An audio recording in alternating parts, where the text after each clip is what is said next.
All right, welcome to the fourth edition of Bottom of the Pint. Larry Krueger, John Lund with you during Giants baseball. They are underway in Anaheim, and the Giants batting in the bottom of the first inning. It's time to go. Join us right now. The Krug Show meets the John Lund extravaganza. John Lund Unleashed.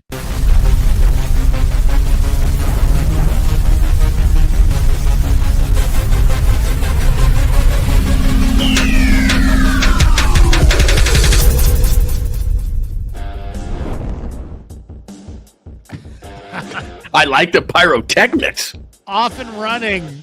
We're 3-0, looking to go to 4-0. Welcome to Bottom of the Pint. Look at Jung-Hoo Lee. Look at Jung-Hoo Lee. Just bunted for a base hit down the third baseline. They gave him the third baseline, and he took it. Welcome to Bottom of the Pint. Larry Krueger, John Lund, as we watch Giants baseball on a Friday night while we drink beers. And tonight, I'm drinking one of my favorites, Johnny. I'm going with great call by you. I'm going Sierra Nevada in the tall can, and I've got 3 of them just in case there's lots of home runs tonight. We will be chugging for home runs. We'll do one in the bottom of the 7th inning and maybe the first run of the game. When the Giants get the first run of the game, we'll also chug, as well as just any spectacular Webb gems or just any damn reason that we right. But the first run, home run, bottom of the 7th, a victory chug at the end. There we go. Look at that. That's a nice pour right there. That's a nice. That's like a professional right there. Look at that. It's like I've done this before. Last time I got a foam top that was 1.5 inches thick, because I just kind of didn't play with it. I just didn't tilt the glass. Didn't have my bartending skills down. But tonight, I do go with the Sierra Nevada Pale Ale. Now, Johnny, what do you have on tap today? I just have regular Coronas tonight. Like I said, I learned my lesson from the citrus Coronas. So I got a cooler full of Coronas for how many ever we need. I got the peanuts set up. I'm all ready to go. I'm feeling good. And I was just watching Sean Estes in the pregame show try to spin the starters ERAs for the Giants, where he was saying expected ERA, which is not something I buy. So, for example, he was saying that, like Justin Verlander's 675 should be 465 and all. And it was like, dude, like, I love Sean Estes, but your ERA is what you are. And I know it's not a perfect stat, and there are other stats when it comes to pitching, and we are so stat heavy and analytics heavy when it comes to baseball. But that's one stat I'm not buying. Expected ERA, dude. He's at 675, and it's a problem. And Jordan Hicks is over 6, like 607, and it's a problem. And, the only guy pitching well is Webby, as he always does, and Robbie Ray's walking too many batters. So, Roop's looked okay, right? Yeah, Roop's been okay. And, Roop's been pretty good. So, look, and I love Buster, and one of the things I've been talking about this week is that, Buster was the one who told us, in Buster We Trust, that he was going to trust these young guys. They didn't want to go out and get Jack Flaherty at the end, who's pitching really well for the Tigers. They felt like they had enough. So, all right, well, if you had enough, then I wonder how many starts, for example, they give Verlander. Does Verlander get 10 starts because he's Justin Verlander if he's got a 6.75 ERA? Yeah, I would say probably, it also depends on how well the team's doing. If the team's doing well, they'll stick with him longer. And right now, the team's doing well. I mean, they're off to a good start. But you're right. I think starting pitching depth is going to be tested. Line drive to center field for Wilmer Flores with 2 aboard, 2 on, 2 out, but he lines out to Joseph Adele in center. So bottom of the first now. Giants get the 1 hit, the Jung-Hoo Lee bunt single, but Wilmer hit it hard. Line drive to center field, but the Giants get no runs. Top first, and now we're going bottom first. And look, they've been good at every other aspect. I mean, their bullpen has been lights out and hammered. Their defense is much, much better. They're hitting way above average, but what I've been saying is, they're 13-6, and I feel great about it if I'm a Giants fan. But there's a way that the Giants win games, and they're not going to sit there and score 6, 8, and 10 runs, and that's how they've been winning. So the starting pitching has got to get going. And if the starting pitching gets going with the way the defense is played and the way that they bat, and when they get home, 4 runs is the key number, as you well know, for the Giants. They get home, they score 4, they win the majority of their games. Maybe you got to kick that up to 5 when you're on the road. But, it's amazing. I didn't check this morning, but as of yesterday, they had scored 100 runs, now I think 104 runs coming into this game. That was third in baseball behind the Cubs and the Yankees. So, I mean, this offense is cranking. Now they got to get the starting pitching going. If they do that, then I think that they're legit. But they're not going to go through a season being third in baseball and scoring runs. We know that. So the starting pitching's got to get going. No question. No question. And it, you know, if you, I mean, I get concerns for the Giants in the lineup as well. I mean, I really don't think they're going to score runs all year. But we'll see. You know, we'll see. The one thing about the Giants is they do seem to have some contingency plans with their pitching. I mean, Roop's not in the rotation yet. Right. You got some good arms at AAA. So we'll see. I'm not going to overreact, but yeah, Verlander wasn't good last year. And the Giants do this a lot in their history, which is they like, you know, the Giants are known in the agent world and in the baseball world, whether Giants fans want to acknowledge it or not, it's a fact. The Giants are known as the team that you can go to get one more good contract and one more good payday on your way out of the game. Yeah. So, and that's what they've been for decades. That's why Steve Carlton played for the Giants. That's why Dave Righetti played for the Giants. That's why Dusty Baker played for the Giants. That's why, you know, Goose Gossage played for the Giants. That's why, you know, Dan Dreesen, Enos Cabell. Wow, look at you. That's a great list. I mean, I can go on and on and on. I mean, the Giants had Eric Davis finish with the Giants. Darryl Strawberry played for the Giants. Giants have had lots and lots and lots and lots. Oral Hershiser was a Giant. Lots of great players take that one last check from the Giants because the Giants have money and they have a farm system that doesn't necessarily produce. And so there you go. I mean, that's simple as that. Yeah, no, I like the team. I don't want to come across as negative. I think the start's been absolutely amazing. And exactly, we don't do negativity because we're just having fun on a Friday night. That's why we're doing the show.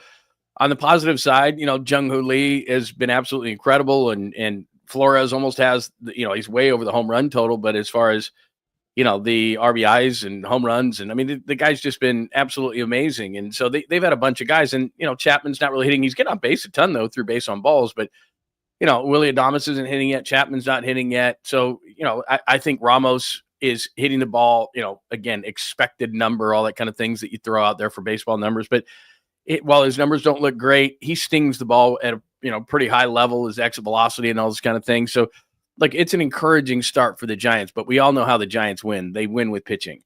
And in this ballpark, when you play half the games in this ballpark, your bullpen is hammer. It is an awesome bullpen. But you're going to do what you did last year. I think they pitched the second most innings in baseball, and they pitched the most innings in the National League, and you're going to burn your pen if you don't get these guys. And that was the only good thing to come of it. Like last night, Hicks gives up 5 in the first inning. That's not great, but at least he goes 7 and gives your pen a break, because you can't have Logan Webb be the only one that's, you know, going more than 5 innings. Logan Webb now on the mound, bottom 1 against Rengifo to start it off for the Angels. Angels actually playing pretty well out of the chute. Trout is on deck. You know, there was some talk that maybe the Giants would try to trade for Trout, you know, in this offseason, and it didn't happen. But man, Trout looks pretty muscled up. I'll say that. I mean, he looks pretty tight, doesn't he? I mean, he doesn't look like a baseball player. He looks like a power lifter. From Trout, like when he was a rookie, to Trout now, I mean, it looks like a Barry Bonds kind of transformation. I'm not accusing him of anything. I'm just saying, like, he's gotten big. The ump looked like he just took a shot off the Nards. Did you see that? Yeah. It looked like a ricocheted up inside of his legs. Now the catcher's going out to the mound. Bailey's like, "Yo, all right." He's patting him on the shoulder. It hit him on the inside thigh, and then it hit him on the other inside thigh, and then and you don't. The last thing you want to see is a baseball ricochet, off your both thighs. It's a little too close for comfort. That is one of the great things, and we have the sound down and everything. But one of the great things about Kruk and Kipe is balls in the groinal region. They're really they have their verbiage is high end when it comes to that kind of stuff. So there we go. Have you been to this yard yet, Johnny? You know what? What's crazy is, so my son George is 21. He's a junior at Arizona State. When he was when Ohtani's first year that he went to Anaheim, we went down for his spring break and we saw Ohtani hit his first career major league home run. And I didn't think anything of it. Like, I'm like, well, you know, it's a cool thing. And Ohtani was a big deal, but I didn't think Ohtani would turn into what he's turned into. I thought he'd be a nice player, you know, whatever. So, we were sitting down the right field line, and Ohtani hit a bomb just straight away center field, and everybody went crazy. But I thought, you know, Ohtani, the Angels, whatever. He'll be a nice player. But it was seriously, it was the first home run he hit. And so, we were like, that's pretty cool. Ohtani hit a home run. That's pretty cool. But we didn't, like I said, I'm not sitting here saying I would have thought that he would have been what he is. I mean, he's, arguably, I'm not saying he's Willie Mays or anything like that, but my God, guys, he's one of the most unique players of his era for sure. By the way, the Giants alignment tonight in the Webb on the mound, Bailey behind the plate, Chapman at third, Adames at short, Fitzgerald at second, Lamont Wade at first. Is Lamont Wade at first? I thought it said Schmidt at first. Elliot Ramos in left, Jung-Hoo Lee in center, Mike Yastrzemski in right. I'm not sure if Wade is at first or not. Let me check this. Did Wade lead off this game? I didn't see that. No, but he's hitting ninth. Well, I mean, if you're hitting 102, Krug, you're hitting ninth. I got you. Schmidt is DHing. Schmidt's DHing. I got you. No, Flores is DHing. Oh, so Schmidt is playing first. Schmidt, no, it says Lamont Wade Jr. here on the lineup card. Well, where's Schmidt then? I don't think Schmidt was in the line. They showed a lineup on TV that had Schmidt in it. By the way, look at this picture on Twitter. This is from Dane Brugler's Twitter. Tyler Shuck and a fan. Oh my gosh, that's funny. You see that? Yeah.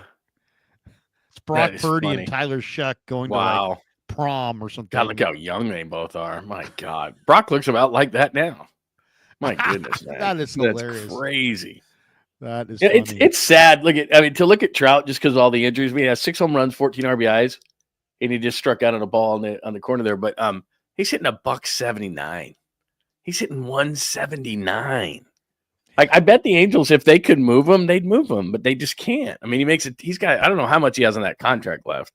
Mike, tell me look that up. They could probably move him, right? I mean, you think so? There's got to be somebody who's got an uglier contract. Man, I don't know, man. He's hurt so much, and that contract is ridiculous. He's super jacked. In 2019, he signed to 12/4/26.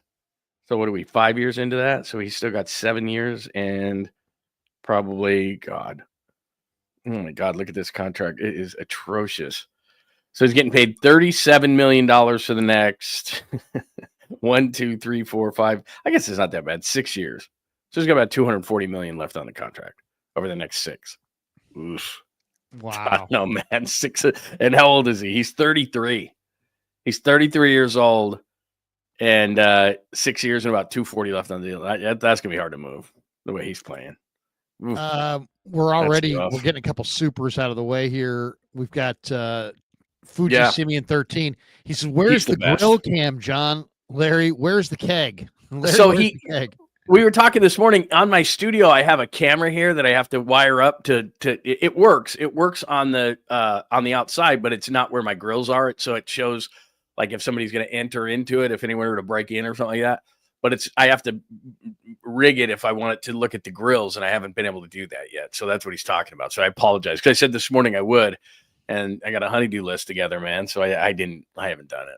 If we get to 50 supers, we are chugging as well. And Tangy says Gary Carter and Omar Vizquel. Good call, bro. Add those guys to the list. Yeah, I mean believe me, the Giants. I mean, you can name a billion guys.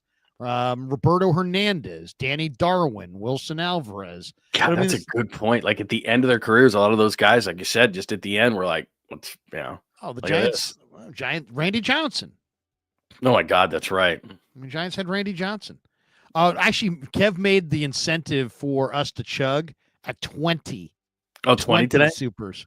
So we're already at 5 here. Tangy says Gary Carter, no more. Here's what I'm going to do really, really fast. I'm going to go get 3 beers out of my cooler. I forgot my cooler's just sitting right outside the studio. Let me go grab a few beers. Go get your beer. Real fast. Because I like drinking. Wait a second. Deep drive to center. No, it's caught. All right. We have this super as well from Fuji Simeon. We had it up there. Ohtani went on paternity leave. Maybe he will be moved being a dad and announce his retirement from baseball immediately to spend time with his family. That would be awesome. That would be amazing. Shohei Ohtani. Yeah, just out of nowhere, he just decided to call it quits. We're not that lucky. We're not that lucky. Ricky Williams in the house. Sup, fellas? Hope all is well. I'm currently at the Red Bluff Roundup. It's one of the biggest rodeos in Northern California. Have you guys heard of it? I have not heard of it. But we'll see when Johnny gets back, Ricky, if he's heard of it. The Red Bluff Roundup. You know what? I haven't been to too many rodeos. My rodeo experience is very, very limited. I went to Calgary when I scouted in the Canadian League to the Calgary Stampede, which is, basically a rodeo. But outside, like I don't go to a lot of rodeos. I mean, I haven't been to a lot of rodeos. I'm not sure why. I'm not trying to apologize for it or anything. I haven't been to a lot of rodeos.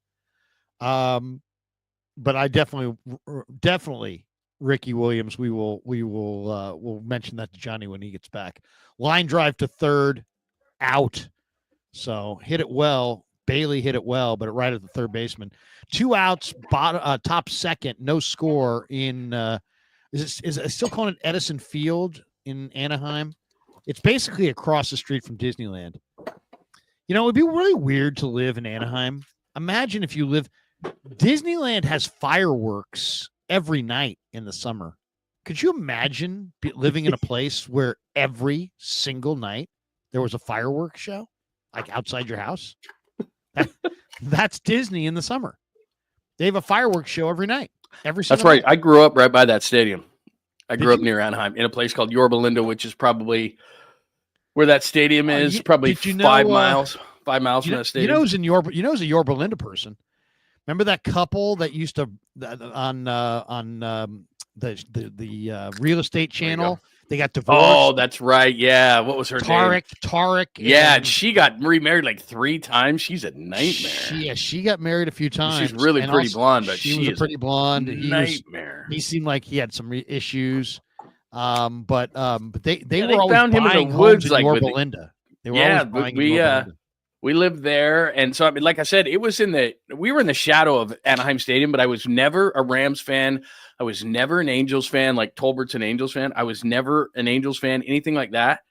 I don't know why. I was never a Dodgers fan. My folks were from Chicago, so my dad was a Cubs fan growing up, big time Cubs fan, and he passed away before 2016 when you could see them win it. But I was never a fan of any of those teams, and I grew up 5 miles from the Big A. But we would go to games.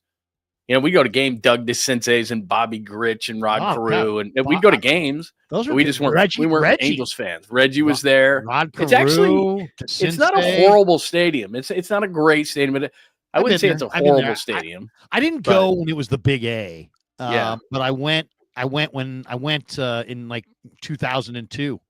When the Giants. Oh, did you really? Series. Yeah, I went in 2002. And then we went to Disneyland that summer in 2002. So when Kev was a little guy, we brought him out. I still think it's the weirdest thing ever that they basically stuck a stadium right next to Disneyland. Like, it's just the weirdest thing ever. It's so, because when you're going to an Angels game, that's the thing that sucks. It's not like they have a lot of fans, but you go to an Angels game and it's like there's so much traffic, and you're like, it's not for the Angels. It's for damn Disneyland. We have a guest in the green room, and it's Niners Jess, who we've both joined on her podcast. Let me hit a couple of these supers, and then we'll welcome her in, so we don't put these over her face. I'm putting like 30. I'm putting 2 beers in this thing so it stays cold, and then when I pour them, nobody's ever going to apologize for 2 beers. And I got 2 beers in here. Jess is pulling on something over there. I can see something. All right, she's the best. So here we go. We got this one from Ricky Williams, and I read this when you were out. He says, "Sup, fellas? Hope all is well. I'm currently at the Red Bluff Roundup. It's one of the biggest." Is that right? Rodeos in Northern California. Dude, get him on the show. We need to see what he's doing. We need to see. I don't think I've ever been to a rodeo. No, and I lived in Dallas. I lived in Dallas. Okay. And Dallas is not what people think it is, but Fort Worth is. Cosmopolitan city. Yeah, but Fort Worth is about that. It's about rodeos and things. I did go to Gillies, which is a bar in Fort Worth, to see live bands, and it's like one of the world's biggest bars. It's called Gillies. Did you ever ride the bull at Gillies? I did ride the bull. Yeah, I rode the bull.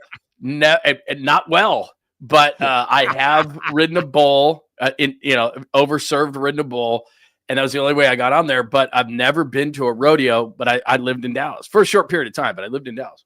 Awesome. Well, first we're going to get rid of these supers and get through these supers. And then, by the way, Kev made it for 20. He made it for 20. Oh, that's easy.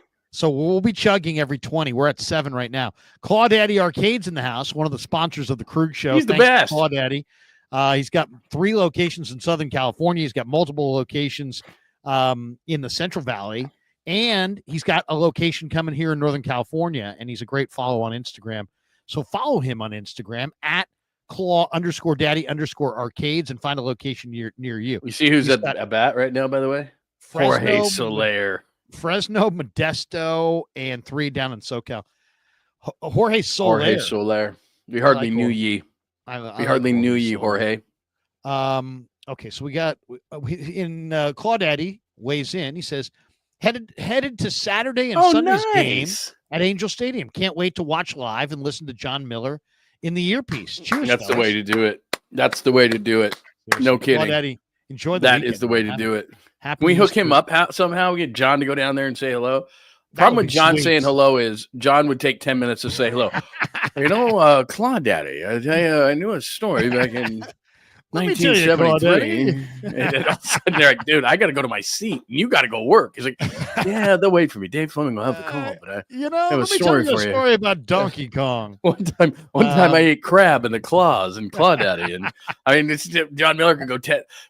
I think you probably know this, but during the pandemic, once a week during the pandemic, when there was nothing to talk about in sports, we would have John Miller on every Wednesday, and he would blow an hour. And so like one of us, Greg or I, would ask the question, and then John, maybe there'd be two other questions because John knew that's why we had him on, to fill time.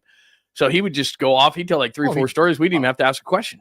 I was on the radio with Tolbert and Brooks when we asked the late Bill Walton one question. We said, "Hey, fire on the mountain, Bill, how you doing?" Tom's going, "Bill, how you been?" That was it. I swear to you, fire on the mountain. Tom Tolbert from the University of Arizona. It's a fine university, Tom Tolbert. and he just keeps going on and on. Oh, he was the greatest. 5 minutes of drug-induced stupor. It was unbelievable. He's a piece of work, bro. Fuji Simeon 13 says Tim Hudson as well. Fuji Simeon says Oakland has fireworks and sideshows every night. There you go. That's true. Fuji says, so if Ohtani did suddenly retire in order to be a dad and spend time with his family, the Dodgers would be off the hook. Yeah, for the money. Yeah, his wife is he's on paternity leave, right? Yeah, his wife's having a baby.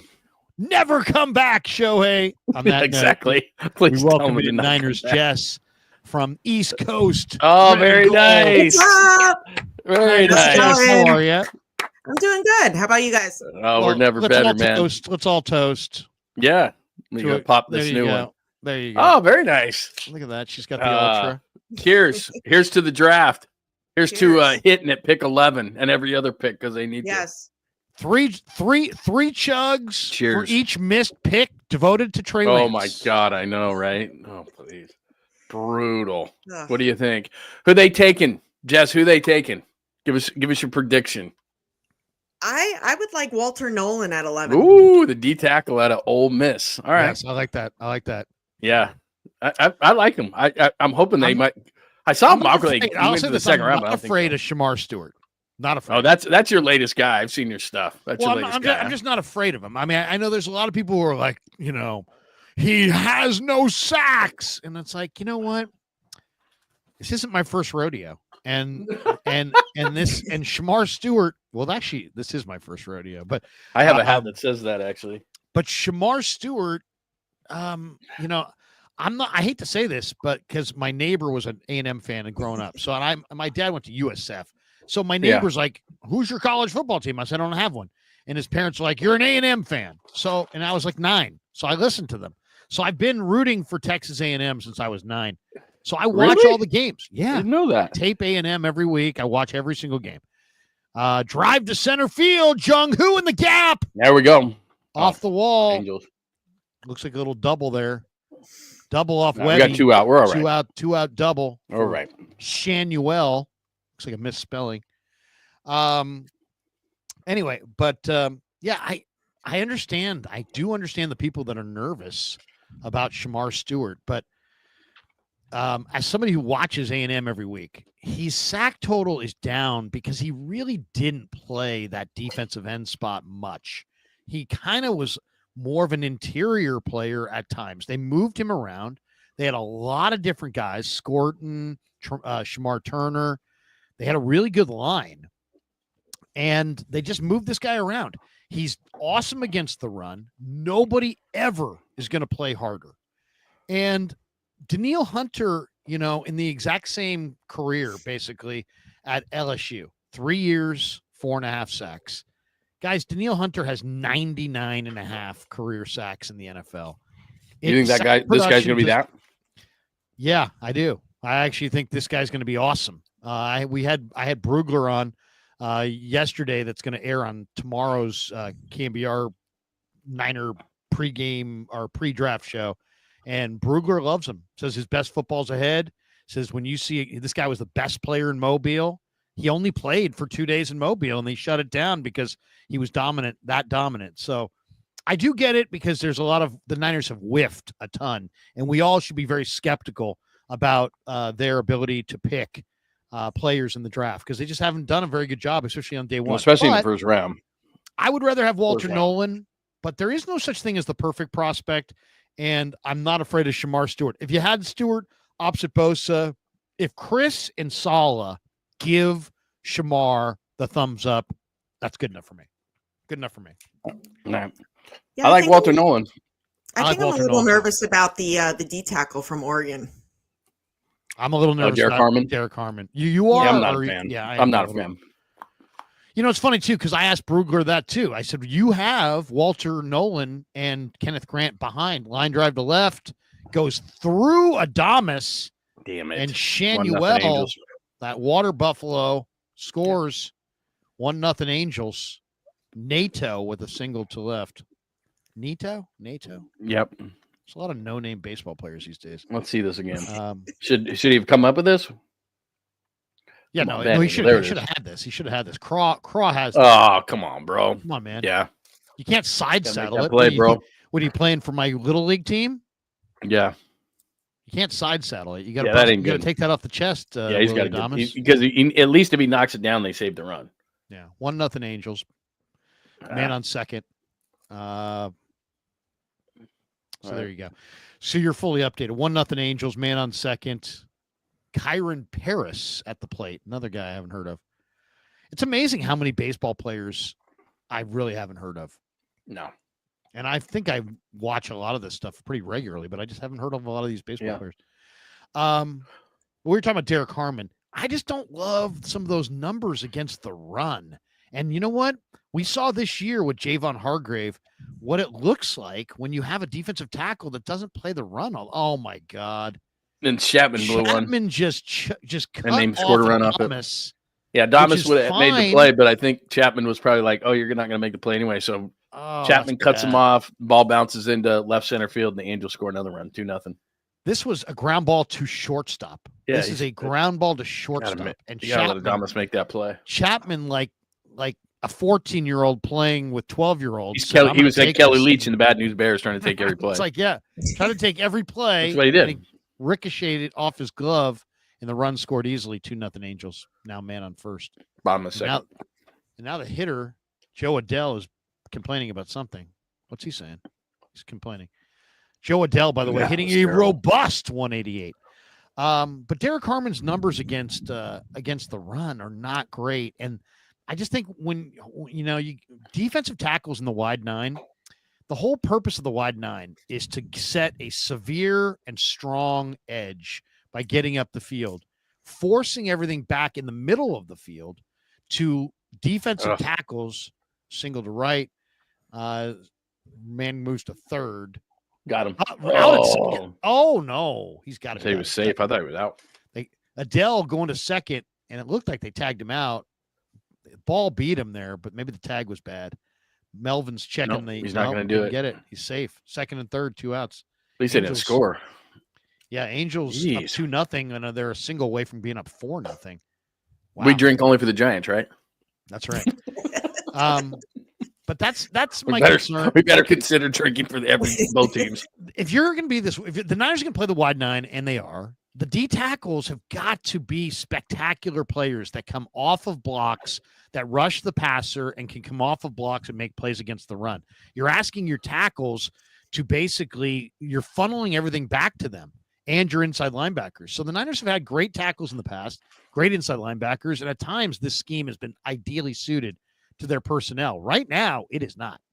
And last year, they only had one good linebacker. They only had, their inside guys were awful. They changed them out. I don't know. I'm nervous. The more I look at the Niners depth chart, the more I think they have to go defensive tackle. Probably their D line. There's no one. Probably got to go defensive tackle twice in their first 3 picks. Yeah, maybe, or at least twice. I would say. And they need offensive line. They need trenches. Period.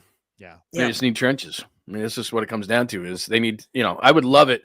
I personally speaking, if Will Campbell or Membu are there, that's who I would take. Put them at right tackle. Put McKivitz at left guard, and your line set, and then hopefully some of those guys can move over when Trent Williams is gone. But I agree. But it's hard to argue with talking defensive line, because if you look right now at their depth chart, Jordan Elliott, Drake Jackson. I mean, these are the kind of guys that are starting on the defensive line. That's not acceptable. He can't do that.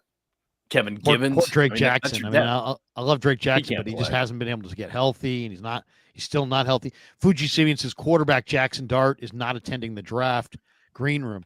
That was kind of an interesting little development. One of the guys who I'm not big on is Mikael Williams. And I don't know if you saw that, but both Mikael Williams and Jackson Dart, ground ball short, Adamas has it, throws him out, Giants get out of the inning, down 2-0.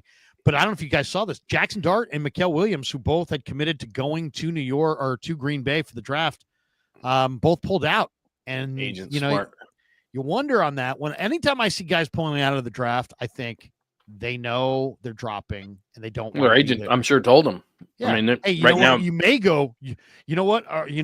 I'm going to the draft. I'm going to be picked 11th by the Niners. You know what? It looks like it could be more like 18. If not 18, it could be 26. If not 26, it could be. You know what I mean? And then you're like, well, wait a second. Do I really want to fly to Green Bay and have the cameras be in my face for 2 hours? At the last guy in the green room and this and that. So I think maybe Mikael Williams is more like a 18 to 28 kind of range player than an 11. That would be my thought. You know who's going to be sitting in there is Jalen Milroe. He's going. I think his agent's going to be. His agent should tell him not to go. The Alabama Shador's going either. Yeah, I don't know where he's going. I mean, he'll go in the first round, but what do you guys think of the quarterbacks? Do you guys like the quarterbacks? I don't like any of them. Yeah. I love the mid-round quarterbacks, but I don't love the. I mean, I kind of like.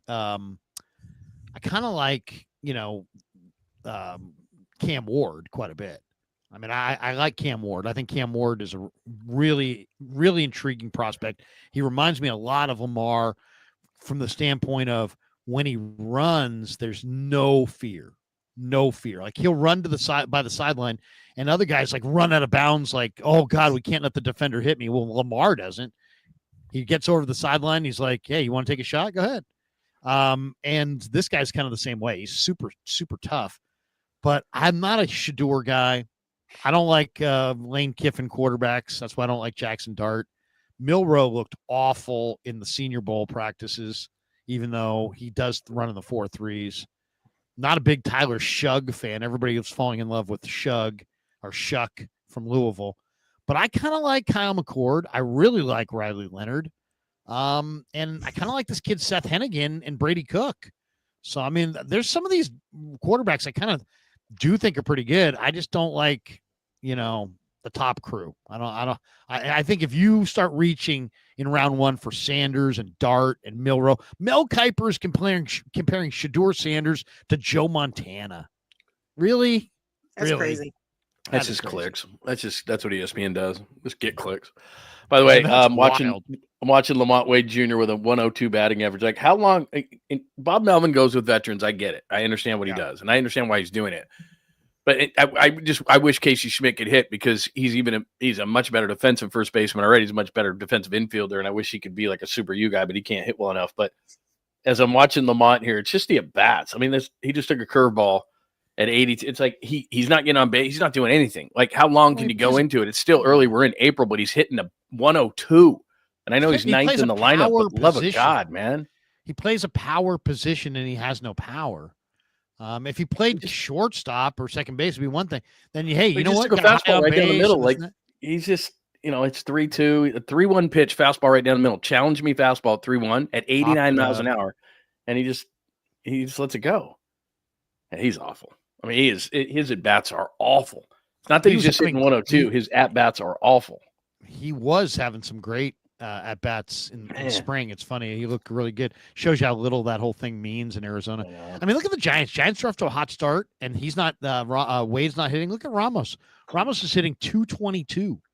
Yeah, and he he had some good at-bats early in the season, was hitting the ball hard, a good exit velocity and stuff, and he just isn't. He's just not doing it. And he's leading off. But and I mean, that's what's encouraging but what scares you is there's basically 3 guys hitting, right? Flores is hitting, Jung-Hoo Lee is hitting. Yaz is hitting. That's it. Yeah. And some of these other guys got to get going. But I just, all I'm saying is how long do you go with Lamont Wade Jr. because it's not like he's a great defensive first baseman. So what is he doing for you? He's not getting on base like he normally does. He doesn't have power. I mean, at some point, I know he's a veteran and Bob Melvin is going to stay with his veterans. We're in April still, but my God, man. Like, give Casey Schmidt an extended look then. Oh, Jesus, I know. I mean, Casey Schmidt, it's funny. There's so many of the Giants players are so happy that Farhan is out of there, and they either say it directly, they say it indirectly. Guys have said, man, we're playing baseball again. Casey Schmidt expressed to a friend of mine that he, that last year he'd get hot in the minors. They'd call him up. They'd sit him for 10 days. He'd cool off. They'd try him out there. He would struggle, and then they'd send him back down. Then he'd take him 2 more weeks to get his stroke back. He'd get his stroke back. He'd start raking in AAA. They'd call him up. They'd sit him on the bench for 10 days, ice him. And, it's like that's what they did all year. I mean, if you bring him up, you got to play him. You got to play him. Or else bring somebody else up from the minors.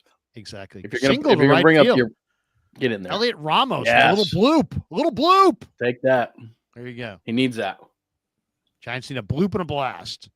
So, Tess, are you now? You guys do your show out of where? What city? You guys are all different cities. I'm in Jersey. Bex is in Jersey. Ty's in New York, and Maddie's in Maine. So you guys are truly the East Coast, yes. Red and gold. Yep. And how, if we may ask, where did your Niner fan come from? Are you Bay Area transplants to other parts, or were your families from here, or are you just, the Niners are an iconic brand, and it's like, there's no real reason that you have to be from here to be a Niner person. That's for sure. Yeah, my dad watched Joe Montana at Notre Dame, and then when he was drafted. So it's me, my parents, my brother, my nephew. It's pretty much the entire family. And was he a Niner fan before Joe was drafted in 79 or 78 or whatever it was? 79. Not really. Okay. Wow.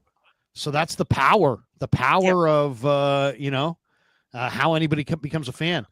A line drive to center for Adames, but Adele makes the catch. So you got 2 outs in the third, runner on first for the Giants. I think that's so cool, by the way. Yeah, I just think that's so cool how people acquire their fandom. I was just saying before you came on, Jess, like, I grew up 5 miles from that stadium in Anaheim. Never was an Angels fan, never was a Rams fan, never was a Dodgers fan. Southern California, like, didn't have any interest. My dad grew up in Chicago. We were all Chicago fans when I was little.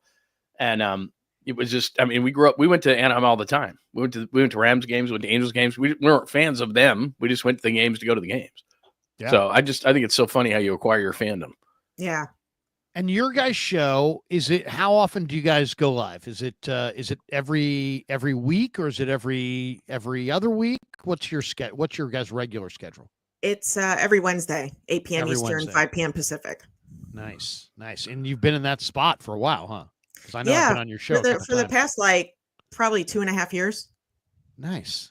Well, you guys do a great job. It's fun. By the way, single for Jung-Hoo Lee. So now you got two runners on with 2 out. Giants kind of threatening here in the top of the third. By the way, he's legit. Jung-Hoo's legit, man. Jung-Hoo definitely. I don't care if it's only April. That dude's legit. I mean, when you say legit, all I would say is they're paying him $19 million a year. Okay. You got to do something, right? So he's not a power hitter. He's not really a stolen base guy. So really, what does he got to do? He's got to play the hell out of center field, and he's got to hit for a decent average. And when I say decent, I'm thinking like 280. In today's game, that's really a good average. 280 is like 300. 20 years ago. So I would say if he hits 280 and plays the hell out of center field, that's fine. But he still makes a ton of cash. I mean, yeah, but he's gonna be a doubles machine. I mean, he could lead the league in doubles. He is right now. And I think you could do something like that. He could steal 15. I mean, I know in the KBO he never was a big base stealer, but I mean, he could steal 15. Especially the Giants are off to a decent start and stealing bases. They got a little bit different philosophy, clearly. If he just goes, if he just runs, if he's just, he should be able to steal 15. Heck, I remember watching, got Ricky steal 130. I mean, it's amazing. We're seeing if this guy can get 15. Ricky steals 130. And we're celebrating it. Like 15 something. Ricky had 15 like in a double header. It'd be like right, like a weekend series. But what's your guys' level of I don't want to say apprehension, nervousness, but there's something here that's that's like the 800-pound gorilla in the corner of the room, and that is that the Niners have done nothing but contend. Everybody associated with them, from all of us to the entire media core to all their fans to the players themselves and the coaches, Lynch, the front office, everybody associated with this franchise is used to them having nothing but competitive, seasons that they're absolutely going for the Super Bowl. And yet Tim Kawakami said the other day, the Niners are not going for the Super Bowl this year. He's full of shit. And it's interesting because he just is. I mean, he's that's not how saying, but that's not how Jed works. That's not how Jed works. What he's misconstruing, and often does, what he's misconstruing is that what they're doing. You and I have had this conversation, Krug, and Jess, I know we have too. Who did they lose outside of Dre Greenlaw that was going to be a great contributor this year? Mooney. Please tell me. I mean, I would say Mooney. How did he play last year? Was Renardo Green better than him? He was. I mean, he was all right. I mean, Mooney was good. I mean, no, he wasn't. Not last year. He wasn't. He had a PFF rating of 56 in 2023. He was good. Hurt. I mean, he was mentally screwed up. But what I'm saying is, based on last year, the only guy they lost of a lot of value is Dre Greenlaw. The fact that they are pulling some strings back because they didn't want to pay the left guard $77 million, or they didn't want everybody is basically on. I guess everyone forgot that in 2020 they had all these injuries and sucked and came back in 21. Look, Brock Purdy had to do too much. I'm not trying to say that they're up with Philly. They're not. They're not up with Detroit. But to say that they're not trying to win, you think that or that they're going to take this year off. Nobody does that. Nobody does that. The thing too, you have the last place schedule. And you still have a quarterback that's been to a Super Bowl. You have a head coach that's been to a Super Bowl. You have a really good defensive coordinator, and you got about 5 or 6 core stars that have all been to Super Bowls. Yeah, they have a lot of needs. You think Trent Williams would be around if they were taking the year off? You think Kyle Shanahan would be around if he was told they're taking the year off? You think John Lynch, who could make $25 million or $20 million in TV right now, would be around if they were taking the year off? They got too many competitive guys. Like they're not taking the year off. I just don't want this. I don't want this. If they win, it's like, oh, you guys said we were taking the year off. No, we weren't. And if they lose, well, everybody knew we were in a transition year. You can't have it both ways. Can we at least agree on that? You're either in it and there's no excuses, or you're not in it and there's tons of excuses. So which is it? Which is it going to be? But I think there's a natural progression. You can't go for it and then fail and be like, well, we didn't go for it. But I think that where I would defend the organization is if they've spent the most money over the last 5 years, and they spent the most money last year. Just because they're not spending the most money does not mean that they're not going for it. And I think that to suggest that is ridiculous. Yeah. Because I'll give you a great example. He says they're not Super Bowl contenders this year. Going for it is kind of like they're not trying. He says they're not Super Bowl contenders this year. Even that, for me, because of the date on the calendar, it's April 18th. The draft hasn't happened. There's going to be 20 new players probably between undrafted and draft picks coming through the doors in the next week. I got no problem saying that in June. I just have a huge problem saying that in early April, because I understand a lot of the people that don't put a lot of credence in the draft or don't study the draft and are like, it's just a bunch of just in the stars. Well, if it's just in the stars, then I kind of agree with you. It's probably unlikely. But if you really believe that you can control your own destiny and it's not in the stars, then I think you got to wait. I think you got to wait until May before you say the Niners are fill in the blanks. That's how I feel. I think the schedule alone puts us in contention. Yeah. I mean, while other teams will play the contenders, the Rams will play, the contending teams in these divisions. The Niners will play, the lesser teams. So while the Niners are going to get the Bears, the Rams are going to get the Lions, that kind of thing. And so that you're right. I mean, I looked at the matchups. We don't know the schedule is yet, but we know who the teams are. I think 49ers are probably going to win 10 games. If you said, what are they going to win? On the schedule, win 10 games, which means they'll probably get in the playoffs. And then if you want to call them a non-contender at that point, that's fine. But I would tell you this, and it's the same thing that we're going through with the Warriors. I tell you, nobody would want to play them. Just, you get a Kyle Shanahan team. Here's the thing. This team will score points. Brock Purdy's on this team. Christian McCaffrey's on this team. Ayuk will come back. Pearsall, I have confidence in Pearsall. Jennings is on this team. They got to fix the offensive line clearly, but I think that they will. Defensively, I have no idea. Right now, they'd be, just on paper, they'd be one of the worst defenses in the league. You have Nick Bosa, Fred Warner. You have Demo Lenore. I like Renardo Green. I'm skeptical of the safeties to a certain extent. They have nothing not literally, but, Jordan Elliott and all these guys, Drake Jackson.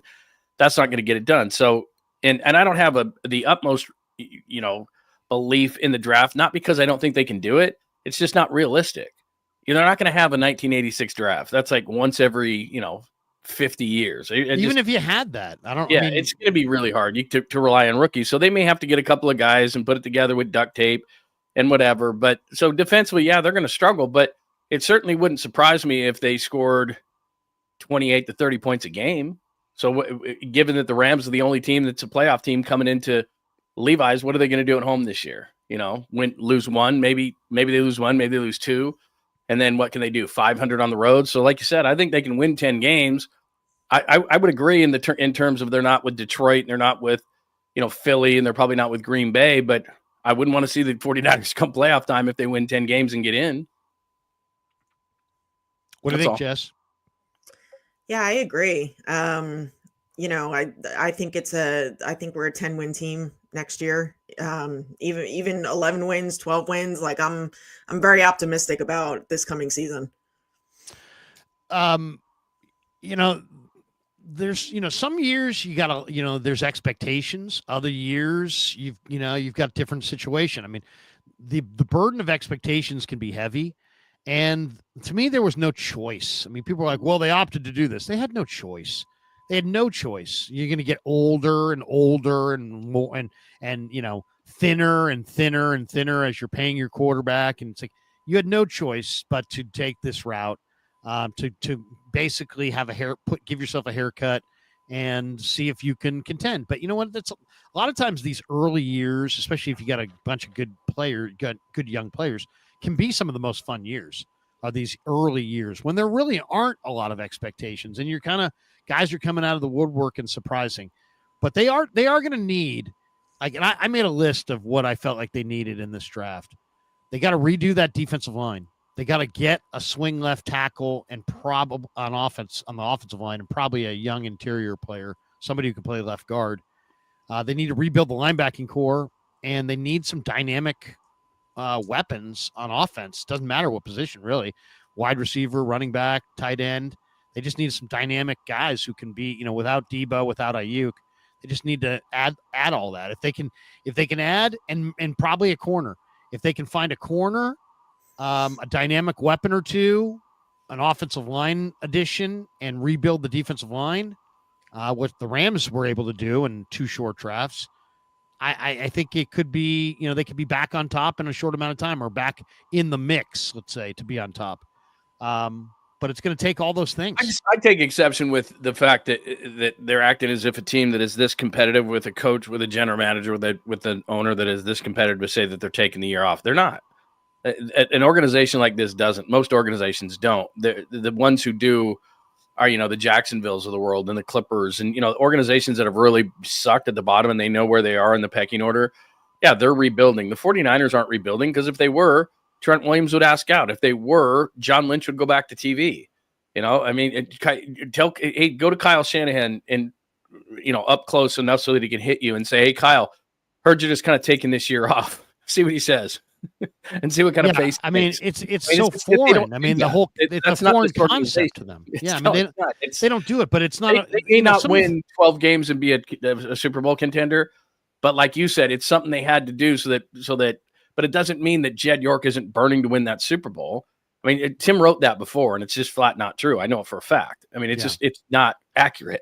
It's just not true. The thing is, there's one of the more interesting subplots I think right now in Ninerland is obviously the Purdy negotiation, and the latest came from Mayoko, who went on the radio and said that, that obviously a deal is not done because the two sides haven't agreed. And that part we don't need him to tell us because there is no announcement. So we know there's no deal. But then he basically went on to say that like Brock isn't taking some lowball offer, and nor will he. Like it's as if he probably spoke Mayoko to Kyle Strongen, the agent for Purdy, and he updated him by telling him either what's been offered or whatnot. But he basically wrote or said on KMBR that, that Brock will, Brock obviously is not signing because he doesn't like the offer currently, and he won't be signing that offer in the future. So where he got that information, I do not know. But if the Niners are dug in on this is our best offer, which I doubt they are, but if they were, it sounds like we're at an impasse.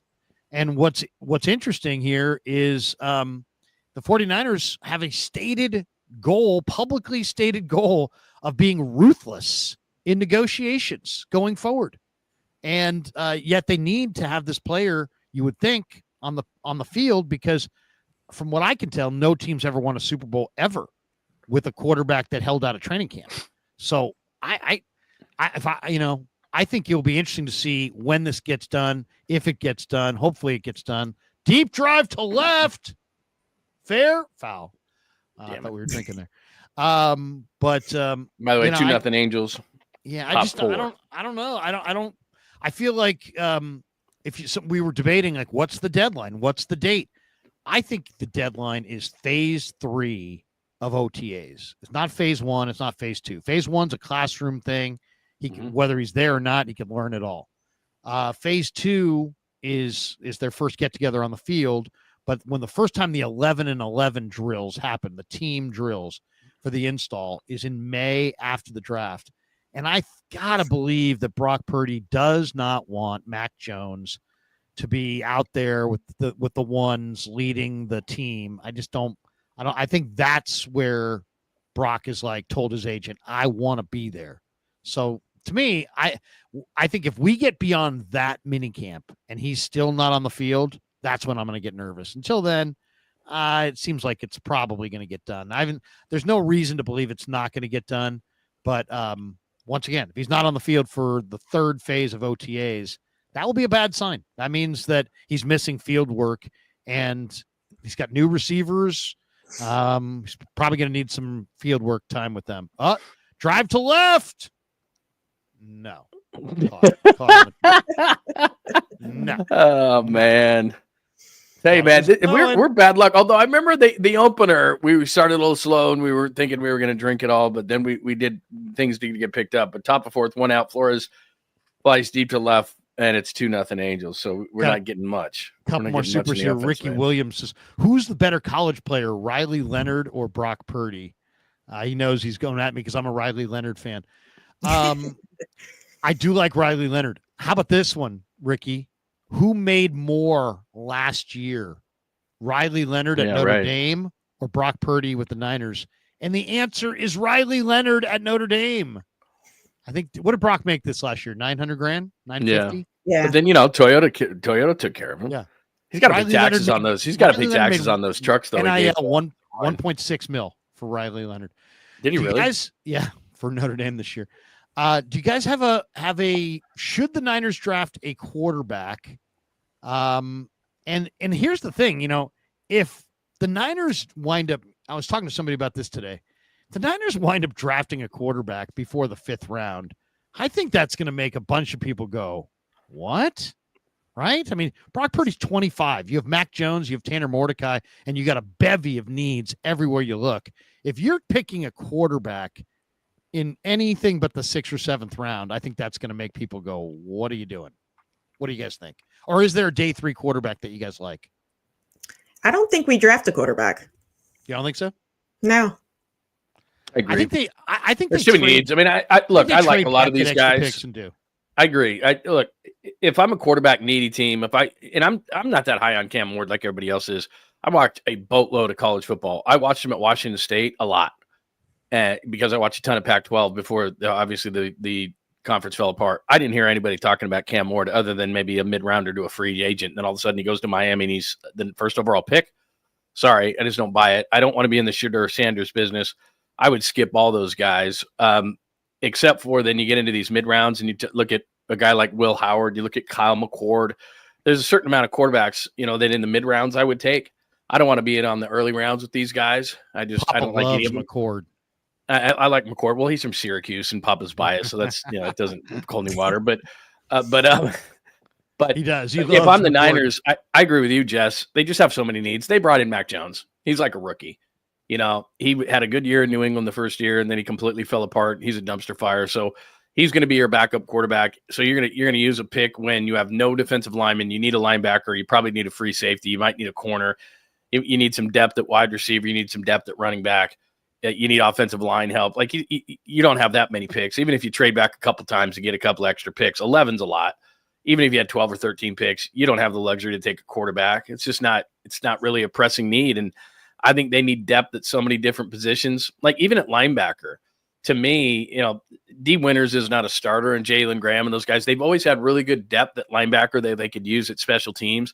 And they really don't have that right now. So they've got so many needs across the board, especially defensively, that I can't believe it. Unless they just love some late round quarterback, I can't see them. That seems like a luxury to me. Well, it is and it isn't.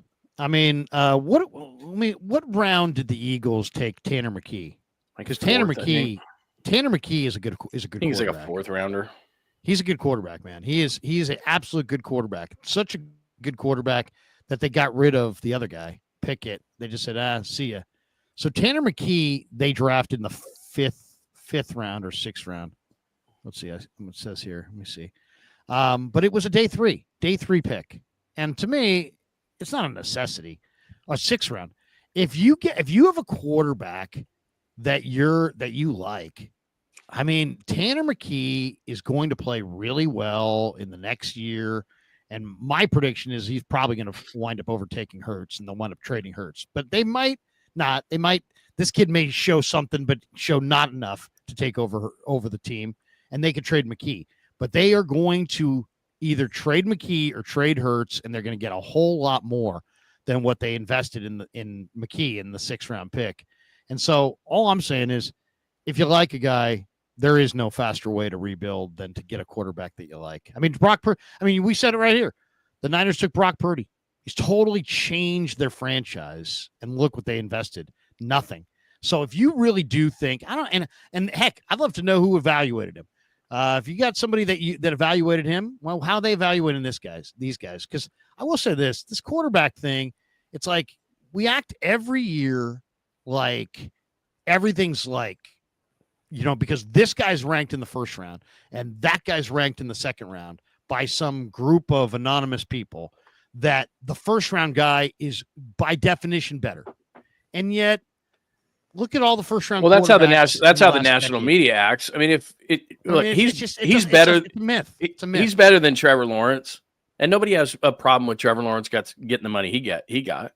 But in every single category that matters, he wins more than Trevor Lawrence. His stats are better than Trevor Lawrence. He's a better quarterback than Trevor Lawrence. But because Trevor Lawrence was picked first and Brock Purdy was picked last, do you ever hear anybody say that the Trevor Lawrence contract was shit? Because it is. It's a bad contract. And they've done everything they possibly could. They've drafted receivers. They've brought in coaches. Doug Peterson was a coach last year. He won a Super Bowl with Philadelphia. He's an offensive mind. They got Brian Thomas Jr., who was an amazing wide receiver last year. They gave Christian Kirk a boatload of money. It didn't work out. But they've constantly said, okay, we'll pay. They've added offensive linemen and paid a bunch of money to him, has Jacksonville. They have given Trevor Lawrence everything, and he's given them very little in return. But when he got the contract last year, was that a problem? Nope. Jordan Love was a first-round pick. Was that a problem? And he got that contract? Nope. It's all based, the national media, especially guys like Mike Florio at Pro Football Talk, who has no insight into the 49ers, but acts like he does. Yeah. I mean, they just constantly said that. He was on with Stats on Fire like a week ago, and he asked Rob, he said, what special thing has Brock Purdy done? And I wish so badly that I could have jumped in there. That's what I said. I'm screaming at my screen like an idiot. He's only been in 3 seasons he's been to 2 championship games and a Super Bowl. His superpower is he can automatically know what things are going. Like, it doesn't matter that you can throw it through a wall, man. It matters that you can decipher things as quickly as he can. Like, that's, people just underestimate it. I get it why he was picked where he was picked. And I saw what happened last year when he didn't have the weapons and he had a center and a guard that were getting constant pressure in his face when he's barely 6'1". But the right answer is also, he's done as much as Jalen Hurts has done until Super Bowl Sunday this year, right? Yeah. Jalen Hurts had gone to a Super Bowl and lost to Mahomes. Purdy went to a Super Bowl and lost to Mahomes. I mean, he literally has done what Hurts has done. There's just a bias. I mean, it'll just never go away unless he wins a couple of Super Bowls and makes them completely forget. The bias is just going to be there. So a lot of people nationally just cannot get by the fact that he was picked 262. I mean, that's the only reason why people are saying don't pay him, because it's not based on anything in reality.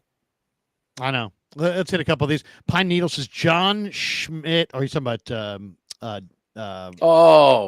He's saying Casey Schmidt. Okay, that's what he's saying. Schmidt Casey Schmidt. He said John. Okay, that's Schmidt why Lamont was in the lineup. Okay, off the lineup. Gotcha. Then they put Lamont in something about Titans. Okay. Yeah, I gotcha. Okay, so Wade shouldn't actually be playing. It was Schmidt who was in the 9 hole. They were having Lamont take the night off. They showed the lineup first with Schmidt in it. Yeah, they did. Fuji Simeon said, thoughts on the North Dakota quarterback? Should the 49ers take him? I'll say this. Nothing from that. I don't like. I'm not taking Gray Zabel. I'm not taking nobody from North Dakota State ever again. I've watched this North Dakota State quarterback, and he's a lot like Brock Purdy. I mean, he's 6'1", he's 210. He moves really well. He's got a really he's got a little bit better arm than you think. He's not bad. I mean, he's not bad. I'll say this. He's one of the quarterbacks in day 3 that I think are interesting. You got McCord, you got Leonard. Dane Brugler loves Max Brosmer from Minnesota. I'm not as big a fan of him, but Cam Miller I kind of do like. Seth Hennigan I kind of do like. Brady Cook I kind of do like. So we'll see. But I'd scratch North Dakota State off my list. I just blackball the whole university. I know they have Gray Zabel coming out, and they've always got some guy here and there. But how about this? The 5'10" offensive lineman Willie Lampkin has longer arms than the 6'5" North Dakota State. I knew you would get him in here somehow. Zabel. I knew you would get him in Willie here somehow. Lampkin's got we are an hour 3 into the show, and we have our first Willie Lampkin. Willie Lampkin. By the way, we're 12 supers in. At 20 supers, we chug. Oh, yeah. Okay. And it's 2-0 Angels. I have a cold beers right here sitting. Going top 5. And I'm still working on my first tall boy. God, it's ridiculous. Are we bad luck? No, you know what? We've done, how many shows have we done? 3? We're 3-0. We're 3-0. So, yeah, we're actually good luck. So they're going to come back and win this game. I know that we're end of 4 here, and they're down 2-0 to the Angels. What do we got? A couple of hits? 3 hits. No, that's the other side. What's more important to you guys as far as the 49ers in this draft you think it's more vitally important that the 49ers find a good young running back or a good young receiver? Because I think there's a chance there. Well, yeah, I mean, how about a good young lineman on both sides of the ball? But I mean, you got to assume. I mean, you're losing. Okay, you're not the same team if you don't have Debo and Ayuk. And I mean, CMC may or may not. Can we agree that Debo sucked last year? Like, can we just say that great guy, but he was the best the Niners Debo number 19. Debo number 19 was good. Debo number 1 sucked. The drop against the Rams. Yeah, but I mean, I'm not so sure that Ricky Pearsall is not going to be better than what Debo was last year. I mean, that's where everybody's complaining about things. I got news. Mustafa is better than Hufanga. I got news. Pearsall's better than Debo. You know, I mean, that's where I have a problem with everybody saying that the old guys leaving were better. I'll give you this. Dre Greenlaw is better than anybody that's going to start at that position this year. Period. End of discussion. Mooney's better than Trey Brown. But is he better? But you know, is he better than Renardo Green? I mean, I'm just saying, like, the names are great, but through the years, no matter what sport we're talking about, everybody gets stuck on these guys and their names and everything. Debo sucked, man. He can't get open against man coverage. They know it. And so when Ayuk went down last year, defenses just went, we got these guys, because they got Jennings, who basically you throw the ball and he goes and gets it. But it's not like he's great against man or is running these great coverages. He's just big and will out-muscle you and outdo you for the ball. But Debo Samuel can't get open. And then he complained and he drops the biggest pass of the year against the Rams. I'm sorry. I'm not going to miss that. I'm just not. And he's an asshole on top of it. So it's not about, it's not about. I don't think that's a big loss, man. I don't look at that as a bad loss. But you didn't replace him. I mean, it's like you had a first round pick though that's supposed to replace him. I mean, that's you did it the year before. But they were on the same team last year. Yeah. So this what I'm saying is what I'm saying is Pearsall got shot. Pearsall was hurt. I'm saying that if you have the three, Ayuk is different. You're right. They need to probably bring somebody, but it's going to be at the beginning of the year, whether they draft somebody or not. It's going to be DeMarcus Robinson, Ricky Pearsall, and Juwan Jennings. And that's not good enough. I get it. But if you add Christian McCaffrey and George Kittle in there, that's not horrible. Then that's not horrible. The question is, last year, CMC had a PCL injury and he had 2 chronically bad Achilles tendonitis, Achilles. Then he didn't play football. Now the tendonitis has gone away. Is it coming back? I mean, yeah. What I mean, are they supposed to lean? Are they supposed to lean on him? Like because they got rid of his backup, and I think that's stupid. I think that I will agree 100%. I understand that Jordan Mason wanted a chance and asked to be traded. I don't care. Like, we need you because Isaac Guarendo's not experienced enough, and so now they got to go out. This is what pisses me off: is with one of those picks now, you probably got to take a running back, not early. But at some point, you probably have to take a running back who's going to be a number 2 because Guarendo, to me, I like him and I like his potential. He's big, he's fast, he can catch the ball, but he missed so many holes in the zone scheme last year, and I don't think he's ready to be the number 2 back. And like you said, I don't know how healthy Christian McCaffrey is going to be. I'm hoping he's going to be healthy, and they must think he's going to be healthy because they traded Jordan Mason, who was leading the league in rushing through 6 games. So I think that was, or they think that was amazing. Or they love the running back draft. I mean, it's an awesome running back draft. I mean, I would say you could draft no running backs in this draft and just go with undrafted guys, and you could wind up with 2 or 3 really good players just in the undrafted market. I mean, that's how loaded this running back draft is. There's going to be running backs in every round. There's going to be running backs after the draft, but they got to find one or 2. Because they've used 4 running backs in 5 of the 7 seasons so far. They use their staple of running backs. The other thing is, if you're really, and I don't know if they're just saying this and they really want to upgrade their line, or if they really do like their line, but they've said they like their line.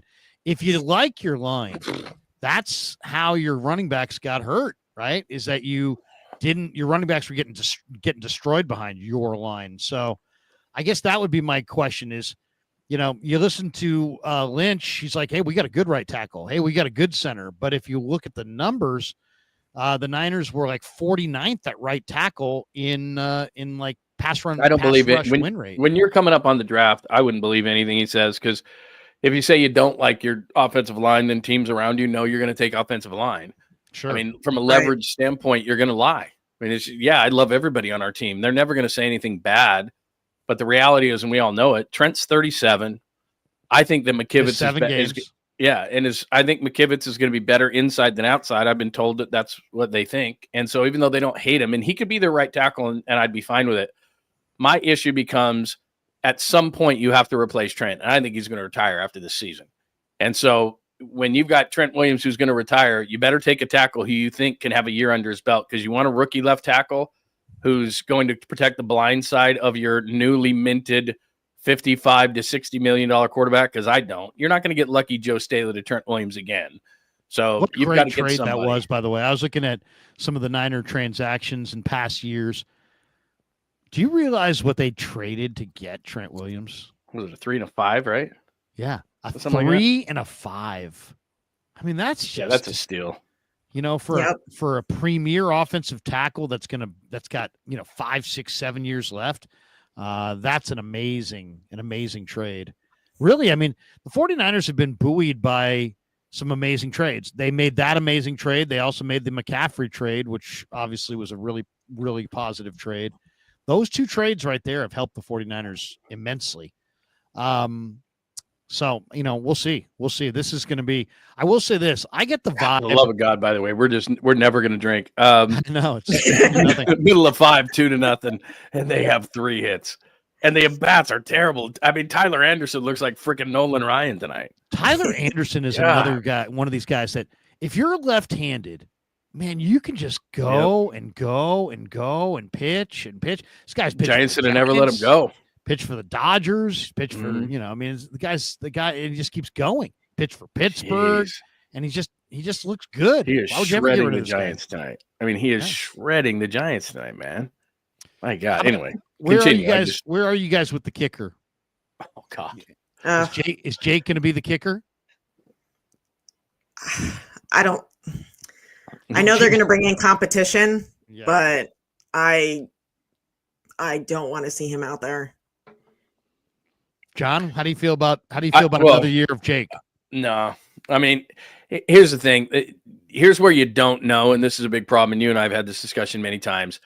I think where Kyle Shanahan is going to come down on this thing, and we'll see if he's mentally rehabbed, because physically he's a great kicker, but mentally the problem is Kyle wants to know as much as you can know. And so with Robbie Gould, he knew that 53 and in he was going to make it. So it screws up his game planning, because he's thinking he might make it from 57. He might miss it from 41. And that just it drives Kyle Shanahan through a wall. So Kyle just wants reliability. So even a guy like Nick Folk, right, who's 40 years old, but he knows he's going to make it like Robbie Gould inside of 53. I think that Kyle Shanahan, if they bring in real competition, like you said, Jess, and he brings in a veteran, he would rather have that and know that the guy is going to be pretty much money from a certain distance in, so he can game plan that way.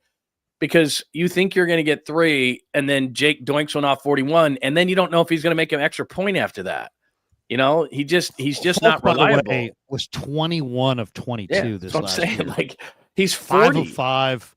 He was 5 of 5 from 29. 20 got of released. 29. Because of distance. I mean, he probably can't kick through 39. the end zone, those kind of things. I mean, he missed one, 40 to 49. But that's it. 21 of 22 on the year. Yeah. And his long was 56. So it's not like he's got no leg. Right. So I think they're going to bring in a guy like that. I think you can rehab Jake all you want, but here's the thing. Let's say he met with a sports psychologist and he had this great offseason and all these kind of things. The minute he misses one, I don't care if it's preseason, regular season, minute he misses one at Levi Stadium, they're going to boo the hell out of him, and he's back at stage 1, and he doesn't know. And it just comes and goes with kickers. You just don't know. And so I don't believe they can take that chance. It's just too important. And I like the kid, and it's nothing against him. And I know I screamed and yelled when he got drafted, but the reality is that I got nothing against the kid. But if you're not reliable, it's not me that he's got to worry about. It's Kyle Shanahan, because Kyle's just not going to put up with it again. It's so weird too. I interviewed the kid in the locker room the week he came back, right, from the injury. Right. And I said, "Hey man, Jake, I'm surprised. I thought you would be out a few more weeks. How you feeling?" And he's like, "I feel good. I feel really good." I'm like, "Okay. Have you been getting reps at practice?" "Yeah." I goes, there's no pain, huh? There's no pain at all? And he's like, "Well, I just have pain right on the part where I sprained my ankle." And then I said, "Well, is that impact your kicking?" when he goes, actually, it kind of does. It's right on my kicking spot. Well, you should have told us all that. And by the way, no, it's an interview. It's on my channel. It lives and breathes on YouTube. So I'm like, really? So you feel pain? He's like, yeah, just on the spot where I kick. And I'm thinking to myself, well, why the fuck are they pulling your ass off the injured list? And then sure enough, it only hurts when I kick. Oh, great. That's great. Guys they had in there without him were 6 for 6. Matthew Wright, who has and power in his leg as I have in my arm. I mean, they can't kick it through the end zone, but damn, I don't care. You're gonna get points for that. Yeah. So they went to Matthew Wright. They went to Anders. Don't call me Anders. Because Matthew Wright got hurt too covering a kick. My God. You got time for a minute? You got time for an interview, Anders? He's just like, yes, I do. And please, my name is Anders. Oh, is that what he said to you? I said, he goes, and I'm not like that, by the way. I just, it's my first day here and everything. I go, it's cool. It's cool. I want everybody to know. I go, if your name's Anders, it's Anders. You want me to call you Anders? I mean, come on. So, but anyway, so I talked to Anders, and Anders, sir, it's Anders. We have pretty good. How about you make a few field goals and I'll call you the right thing? Yeah, exactly. My name's not Pat. It's Patrick. I'll call you what I damn well please. Exactly. Until you start making some kicks around here. Your name is Dirt. No, but yeah. So I'm like, he told me that he was having pain on the part of the ankle where he kicks off of, and it only hurts when I kick. And it was crazy. And I'm like, well, I'm thinking to myself, isn't it natural to just kick around the pain? I mean, you have to be a masochist to sit there and just be like, right on there every single time. So I thought that was bizarre. It seemed like they rushed him back. I'm not 100% sure why. Obviously, he had like 2 different seasons. He had the first season, he looked great, and then he had the second season. I will say this. I've talked to a few kickers through the years. There's nothing outwardly about Jake that says nervous, fidgety, lacks confidence. You know what I mean? He's very normal, confident, calm, very, not like, he's not looking around or anything. He's very calm. So I'm kind of surprised, but there's the ropes. It's done. I mean, he's got no more rope. Would you guys at least, can we all agree on that? There's no more rope for Jake Moody. I know the Niners say he's going to be our kicker for years to come. He's not going to be your kicker for minutes to come if he misses in week 1. Okay, so I agree. That's kind of the reality. But they're like, we're all about Jake. So, once again, I'm not. By the way, Logan Webb has 10 strikeouts. Logan Webb has 10 strikeouts. We're in the bottom of the 5th. Do the Giants have 3? 3 hits. 2-0. By the way, if you're tuning in for bottom of the 5th, Angels up 2-0 on the Giants. Logan Webb through 5 innings has struck out 10. Rally slam. Tangy says 13. He's not even through 5. What's that? What's 13 in relation in Brock Purdy? Is he saying something about Brock Purdy? Oh, maybe Brock Purdy. Fuji Simeon says, Larry, we need a rally chug ASAP. Dan needs to be on. Dan Coach Emilio will be doing a post-game show afterwards. He might jump in the 9th. Ned Coletti may jump in at some point tonight too. Rob Ayman I agree with Rob. Webb only getting you 5 innings per game is a concerning trend. Bullpen has been overworked as it is. Yeah, I mean, this is your ace. Well, he's got it. That's what I mean. Is they put so much pressure, the rest of the staff, on Logan to go 7 because nobody else makes it through 5. And not only do they not make it through 5 now, they're like, I was bitching and moaning last year that Jordan Hicks was only going 5 and fly. Well, at least he was doing it and being fairly effective, at least in the first half. Right now, with Robbie Ray's walks and the way Verlander's pitching, and they're getting through 5, but they're also getting raked on it. The offense has bailed them out, and the bullpen has bailed them out all season long. And to Rob's point, they had the second most innings pitched their bullpen last year, tops in the National League. There was Detroit who had the most bullpen innings pitched, and you don't want to get off to that start. So they're going to have to start pushing these starters, even if they're struggling. Like Jordan Hicks didn't pitch well yesterday, gave up 5 in the first inning, but he got through 7, which was a miracle. And so that's the kind of things they're going to have to do. They're just going to have to let guys, and now we're through 5. So Logan's through 5, and let me see how many pitches he's thrown, but he struck out 10. And he's already up around 90 pitches. That's not good. He's 90 pitches through 5. Yeah, that's a lot of pitches. That ain't good. I mean, that ain't by good. the way, look at this on Twitter. This is a NFL notification showing Shador's workout. Shador Sanders floor, So Brock stupid. Purdy. Shedeur Sanders ceiling, Joe Burrow. If this were actually the case, this guy would go 2. Yeah. This guy would go 1. If these workouts are so stupid. There's nobody. He's throwing against air. Like, I don't care. Can he read a defense? What happens when a 300 pounder in his face? Is he accurate that way? Like, these things teach you nothing. Just nothing. Well, Todd said Zach Wilson could roll left and throw right. Remember that? I mean, look how much money he made on that. I mean, look at this. There's what? So he's throwing routes in practice with no pressure. So what? Seriously, any kid should be able to do what he's doing right now. It's his own receivers in his facility with no defense in a pair of shorts. What the hell does this prove? It's not exactly. That doesn't even prove anything about the position. Honestly, it doesn't. And Brock Purdy, who's been to multiple NFC Championship games, and ran the table as a rookie. Now this guy from Colorado, immediately the worst he could be is Brock. I mean, what? I take Brock Purdy over him right now. Just like if Brock, here's the thing too, the people who don't want to pay Brock Purdy, if Brock Purdy were in this draft right now, Brock Purdy win the draft, he'd be the number 1 pick. You think so? Way above Cam Ward. He'd be the first pick. It wouldn't even be a debate. He'd be the first pick in the draft. Wouldn't be close. Let me check. I want to check in on Grant, see how Grant's doing. This is what we got over here. Trade Brock Purdy to the Titans for their 2nd-round pick and draft a quarterback. He is for their 2nd-round pick? For their 2nd-round pick and draft. He'd be worth the 1st overall pick, and I still wouldn't trade him. I wouldn't trade him for Cam Ward. I definitely wouldn't trade him for their 2nd-round pick. Grant really wants Purdy out. I mean, it's bad. He's like trying to come up with any. Like, it's almost like an anybody but Purdy situation. We got a couple more supers here. We got this one from Fuji Simeon. Maybe Moody needs to take a couple of shots of liquid courage before he kicks a field goal as bourbon settles nerves, haha, or maybe a nice citrus beer. Oh, there we go. I knew it. I knew you were going to take a shot at me. I knew you were. See, here's the thing that blows your mind, honestly, about this kid, is that he made 250-plus field goals in the Super Bowl. He nailed them. And then now, but he kicks a 38-yarder, and you're like, damn. Like, you just don't know. That's what I'm saying about Kyle. This kid could kick a 55-yarder in a field goal in the Super Bowl and not show one bit of emotion, which he didn't. And then he could miss a 38-yard field goal right, and you go, what in the hell am I getting? Like, even as fans, like, if you suck, that's fine. At least I know you suck. If you're really good, that's even better. But at least I just want to know what you are. The worst thing for fans, coaches, other players, whatever the case may be, is if I don't know. I don't know. Nobody does. It drives you crazy. Well, and I mean, it's hard. I mean, it's hard to plan. How do you game plan with I don't know? Right. Yeah.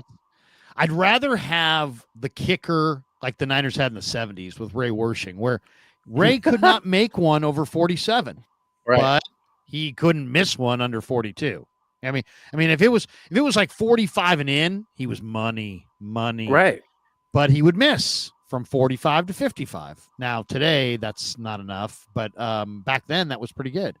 Rob Ayman says, I want to see Mason Black get pushed to pitch 6 or 7 innings up in Sacramento. These kids need to be better prepared for the show.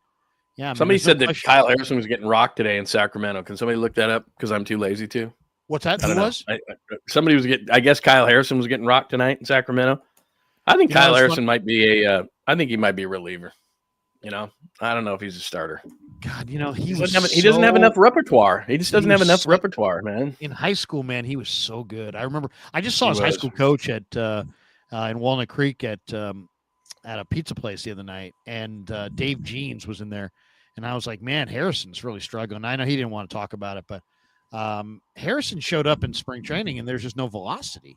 He had his velocity, which last year was like 94, 95, was more like 89 to 92. So, I mean, he's lost a little bit of velo. His command is not. I guess he was sick, right? He was sick, but he just maybe that was it. They're playing Salt Lake tonight, so we'll see. It's not hard to sometimes know in the in AAA if a guy's pitching well or not, because there's such an offensive league. Giants are down 2-0, 2 outs in the 6th. Let's go, Chapman. I may need a chug just to get him going. All right, I'm up for it, man. I might have to do that. I've been sipping this whole time just so I could stay, with it. But I mean, seriously, it's the 6th inning. Where are they playing this game? This Salt Lake Sac game? Is this in the A Stadium or what? This is for Chappie because. You're gonna chug one? Just well, we gotta get something going, man. I mean, I feel like this is kind of like a Niner game, where you're sitting there and you're like, oh God, let's get something going. All right, here we go. Here we go, Matt. Here we go. I'll do one. If he hits a home run here, you're gonna have to do this every time he's a bet now. Let's see here. Oh, look at the Krug go! Woo-hoo-hoo-hoo! Krug! Bro, you took that down, bro. Damn, you didn't mess around. So if he hits a home run here, you're probably stuck now doing that every time. Those pale that's not a strong AAV, is it? What is that? Like about a 6, probably. Sierra Nevada. Yeah. Well, it ain't nothing. 5 for sure. I know it ain't nothing. God, Tyler Anderson is still out there. Like going. We got a rally. Right. As Kirk would say. Hey, who's up now? Blast. We need a bloop and a blast. I got to get my second beer. Talk amongst yourselves. Yeah, we'll talk amongst ourselves. No, seriously, man. We're 3-0 with this show, Jess, and we've been successful. But the first game of the year, so we did this on opening day in Cincinnati, and same kind of thing. We were chugging beers just because they weren't doing anything offensively, and it's the same thing tonight. Sorry, I was just looking at Rivercats. I was trying to see what Kyle Harrison was doing tonight. But so 2-0, bottom of the 5th, 3 hits. Chapman just walked. So we're seeing if we can get something going. I just cannot believe Tyler Anderson is dominating the Giants to the level that he is. 3 hits on the night, 4 strikeouts. God, his ERA is down to 2.18, and he's through 5. And we've got Wilmer Flores, our little mound visit here. So there you go. So are you just a Niners fan? Are you a Giants fan? What's your go-to baseball? Actually, for baseball, I'm a Yankees fan. Okay, that's fair enough. I understand. Yeah. I get that. Yeah, but are you an NBA fan too? Or like most of the East Coast as far as your other teams go? Not so much an NBA fan. Okay. I like watching the Warriors. Okay. There you go. Very nice. Hockey, not so much, but I'll root for the Devils. Okay. Oh, there you go. Right on. Very cool. Very nice. So tonight, by the way, happy Easter weekend, everybody. Oh, that's right. Damn, I got to cook breakfast. I tried to get brunch. I was like hinting to my wife. I'm like, hey, we're going to go out to brunch. What do you think? We'll take everybody out to brunch. She's like, and then my stepdaughter in the back seat goes, well, I kind of wanted to cook it at home, which means me because I do a lot of cooking around here. I'm like, damn. I have one of those flat types out, the flat top outside, so I don't have to take out all the pans and everything. So I can do one of those Blackstone, like big flat tops, What's the best brunch you've ever been to? Because usually something. Go ahead. One that I was at that was the Claremont in Berkeley. Yeah, has an unbelievable Sunday buffet. Unbelievable. Yeah, I like that stuff. I'm talking about crab legs and that's the best. Those prawns with cocktail sauce like a mountain high. just ridiculous. You ever go if you ever go out like vacation like Hawaii or Mexico or something like that, and they have that thing where they've just got everything and they have like an omelet bar. I mean, that's what I'm talking about. It's the best. So there's a joint by our house that's a steakhouse, but they do an Easter brunch. And I was so hoping that we would do that. But then, I get outvoted. Like, I just want to do it at home. And I'm like, God, that just means I got to work. The Palace Hotel in downtown San Francisco used to do an amazing brunch. Can I tell you guys my Palace Hotel brunch story from my childhood? By the way, Wilmer Flores up, down 2-0. Matt Chapman on first base. We're at Easter Sunday brunch. This has got to be 1977. Wow, you've got a memory, bro. I was no more than 7. My sister is 1 year older. She was roughly 8. So my dad takes the entire family and grandparents, I think even the neighbors. We all go to this Sunday brunch at the Palace Hotel. This beautiful stained glass ceiling. It's an unbelievable room. And probably pretty pricey and everything. But, George Kruger was going big. And so he's like, hey, Lar. And, I'm 7. My sister's 8, as I said. Go get the table some juice. I see there's some juice over there. Go get us all some juice. No problem, Dad. So I go over, get the ladle or whatever, and the ladle, pour the juice. And I they're little glasses. So I got 3 of them, and there's 13 people at the table. and my sister had 3, so we had to take multiple trips, Wilmer. right? Multiple Wilmer trips. struck out. So 3 glasses of OJ. She's got 3 glasses of OJ. Then we go back. I get 3 more glasses of OJ. She gets 3 more glasses. We have to go back a third time because there's like 13 or 14 people. Was it like fresh squeezed or something? And that's why it was a big deal or what? So really good. My dad goes, man, this is the best OJ. This is maybe the best OJ I've ever had. Oh, I think I know where you're going. So here. my dad goes, hey, these are great. Who would like some more OJ? This is after like about 10 minutes. Like, Larry, go get us another round. I'm like, all right. So now I go I go and I get the table another round. Guy comes over to me as I'm filling up. I'm like about the 7th trip, right?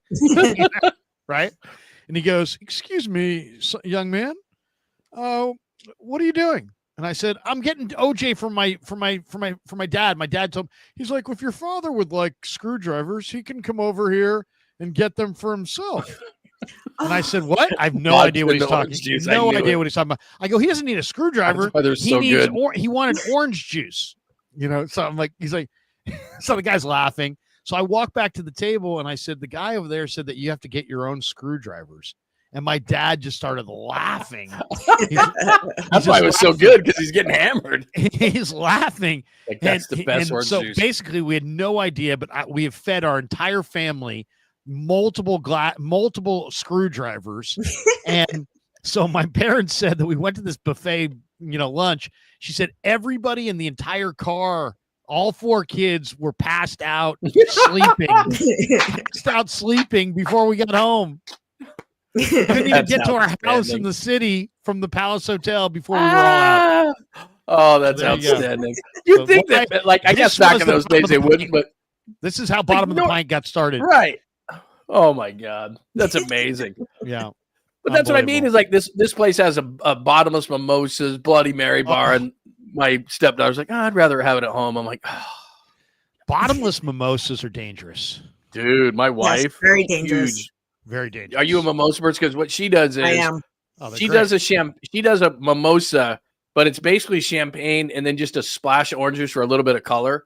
So when she does the bottomless mimosa thing, I'm driving home.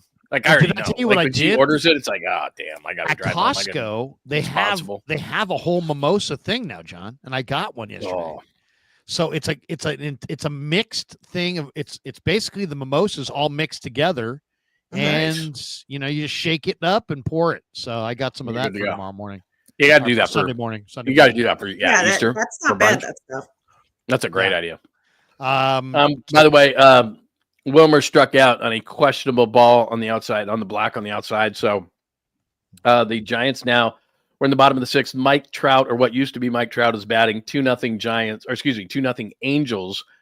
Trout with nobody on, and they're showing that pitch again. Bottom 6. Outside. 88-mile-an-hour fastball. Out. Not even close. Didn't even hit the black. Tap your helmet. Why don't they have that? Ridiculous. They should have it. Ball's outside. But yeah, as far as great brunches, I would say you gotta hit the Claremont. You gotta hit the Claremont. I was at brunch with my wife when we were dating, and I look over at the next table, and it's Ben Braun. And he's having brunch with Dirk Nowitzki. No way. Yes. And this is when he was recruiting him to Cal. And then Nowitzki, of course, was so good in these workouts. And everybody was like, oh, dude, this guy's incredible. Then he went in the draft, and Nelly took him in the draft. He's like, well, I'm not doing that. Yeah, I'm not going to Cal, play for Ben Braun. Right. I'm going to go play for the Mavericks. Kidding me? Got traded to the Mavericks for tractor trailer. Milwaukee took him. Great trade. The late tractor trailer. Yeah, tractor trailer for Dirk Nowitzki. Nice trade. Kidding me? Yeah. Oh man. How about Don Nelson, by the way? Don Nelson got, I believe, Dirk Nowitzki and Steve Nash in the same off season. Yeah, that's pretty good. That's a crazy off season. Yeah, that's pretty good. How are you feeling about the regime as far as the going forward with the Niner regime? Are these guys feeling the pressure? I mean, Lynch was like asked about, hey, what are you going to do? How are you going to do this? And he's like, yeah, there's this thing called the draft, which for John is enormously snarky compared to how he normally is. And when I heard that, I was like, God, that's so unlike Lynch to be kind of snarky like that. He's such a man of class, and he never seems like he ever lets you see him sweat. But I get the feeling that maybe they're feeling it a little bit. I mean, what's your sense? What are your guys' sense? I mean, they won 6 games. They were the favorite to go to the Super Bowl. It's obviously disappointing, but they've also accomplished an awful lot in this, without winning the Super Bowl. They've accomplished an awful lot besides that.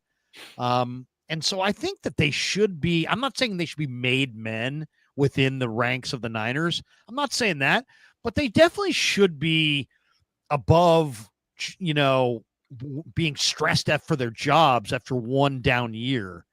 I don't know. Where do you guys think the regime is with Jed? None of this, by the way, has to make any sense. I'm not saying that. I mean, to me, it makes, if they are in trouble with Jed and the family, that makes no sense to me. None. But doesn't mean that it's not the case either. Where do you think the family is with the regime of Lynch and Shanahan? Webb got out of it in the 6. We're going. By the way, 12 strikeouts now. Through 6, he's got 12 strikeouts. Dude is dealing. Well, he gave up a couple early, but since then he is dealing. We go 7th inning stretch slam here pretty soon. Yeah, we're gonna have to do that because they're not scoring. So clearly we're gonna have to drink 2-0 Angels. By the way, through 6, and Logan Webb early runs, but my God, I thought Tess was gonna bring us good luck and offense and runs. And it really has not happened, Tess. I mean, it's not your fault. This happened to us on opening day, by the way. We can blame the rest of the East Coast podcast because they're not here to defend themselves. You're right. And then next time, by the way, is that a cardboard cutout of Kyle back there? I like that. Yeah, that's outstanding. That is outstanding.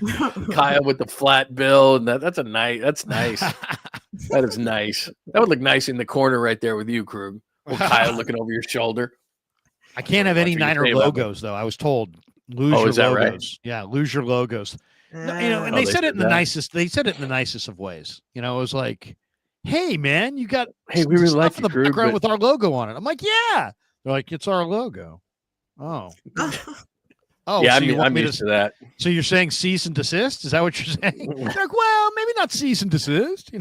How about just maybe we can upgrade the decor. So anyway, I said no problem. Upgrade the decor. I get no complaints with how I'm treated in Ninerland. I get treated very, very well down there. But what do you guys think? I don't think is Jed nervous? Is Parag nervous? Is John nervous? Is Denise? Is there nervousness here, or are they absolutely as wed to the regime as they've always been?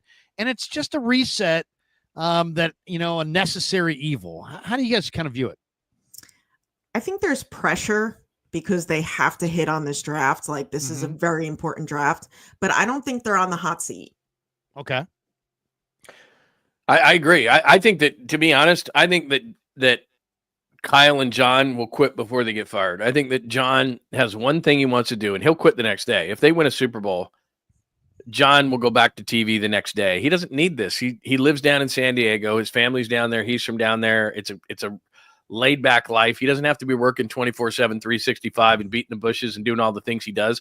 He's a goal-oriented guy, and he wants to win a Super Bowl, and he doesn't want to leave this position until he does. But if he does, and when he does, he's going to be in the TV booth the next day. So if they at any point are not showing progress, that's the direction they're going in. That's what I mean about taking a year off and all those kind of things. If they were doing that, then John would be gone. And I think the same thing of Kyle. I think Kyle, everybody looks at, is Kyle in the hot seat? Like Kyle couldn't get a job tomorrow if he was available.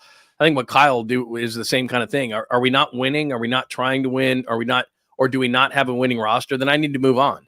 Because Kyle is the type of guy that the only thing left is, at his young age, the only thing left is to win a Super Bowl. He's proven everything else. His offense is elite. He's one of the best play callers in the league. There's nothing else for him to prove. He's probably the best coach that doesn't have a ring, right? Absolutely. Yeah. So he doesn't have to go back and prove that he can build an organization. He's already done that. The comps to Andy Reid are 100% correct. Andy Reid went into a great situation. If Kyle were to leave this organization, I think at worst it would be a mutual decision where Kyle says, you know what? They've heard every rah-rah speech I got, and I'm burned out about being here, and they're burned out about having me. And so it's kind of a mutual decision that I'm going to move somewhere else and just get a fresh start. but he would do that if a team was on the verge. Like, he's not going to go take over the New England Patriots, or the Jacksonville Jaguars or something like that. Like, he's far above that. He's going to be when Andy Reid's looking at Kansas City going, they're pretty good. He would go to a team that was just on the verge but hadn't gotten there yet.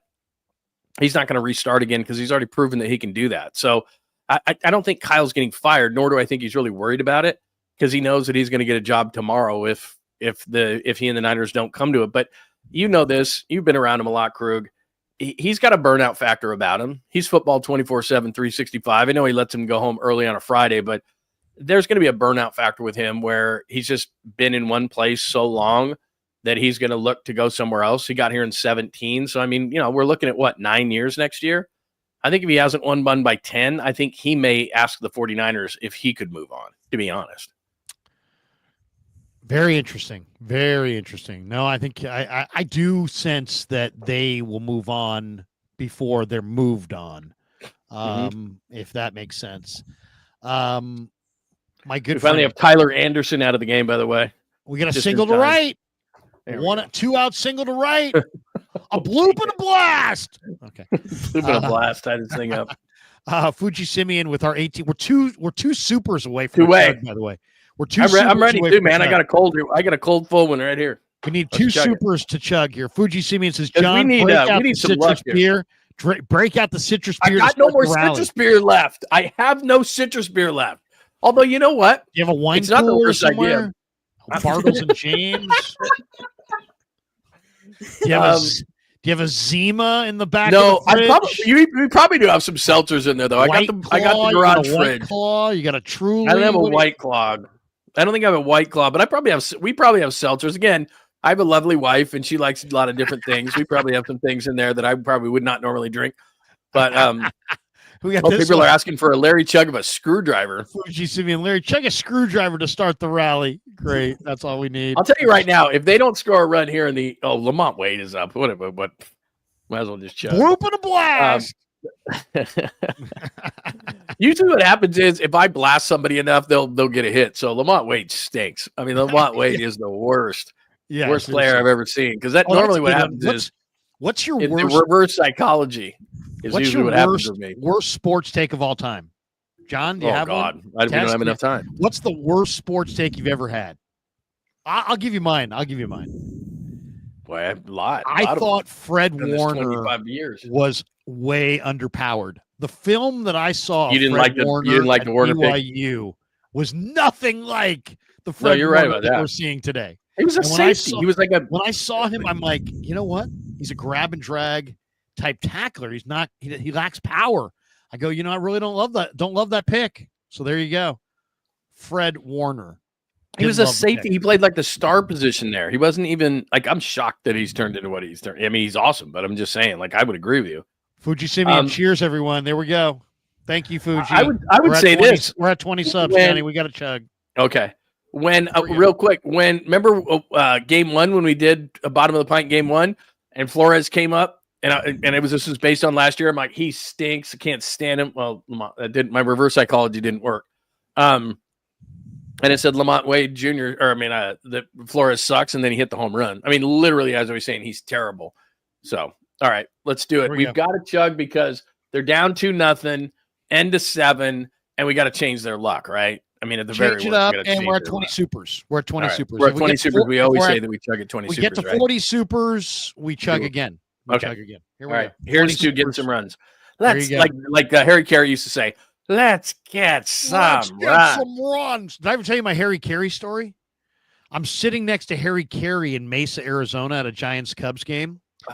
He is the worst guy to sit at a spring training game with in the entire world. Why? Because everybody and their brother wants to wants an autograph, and he won't say no.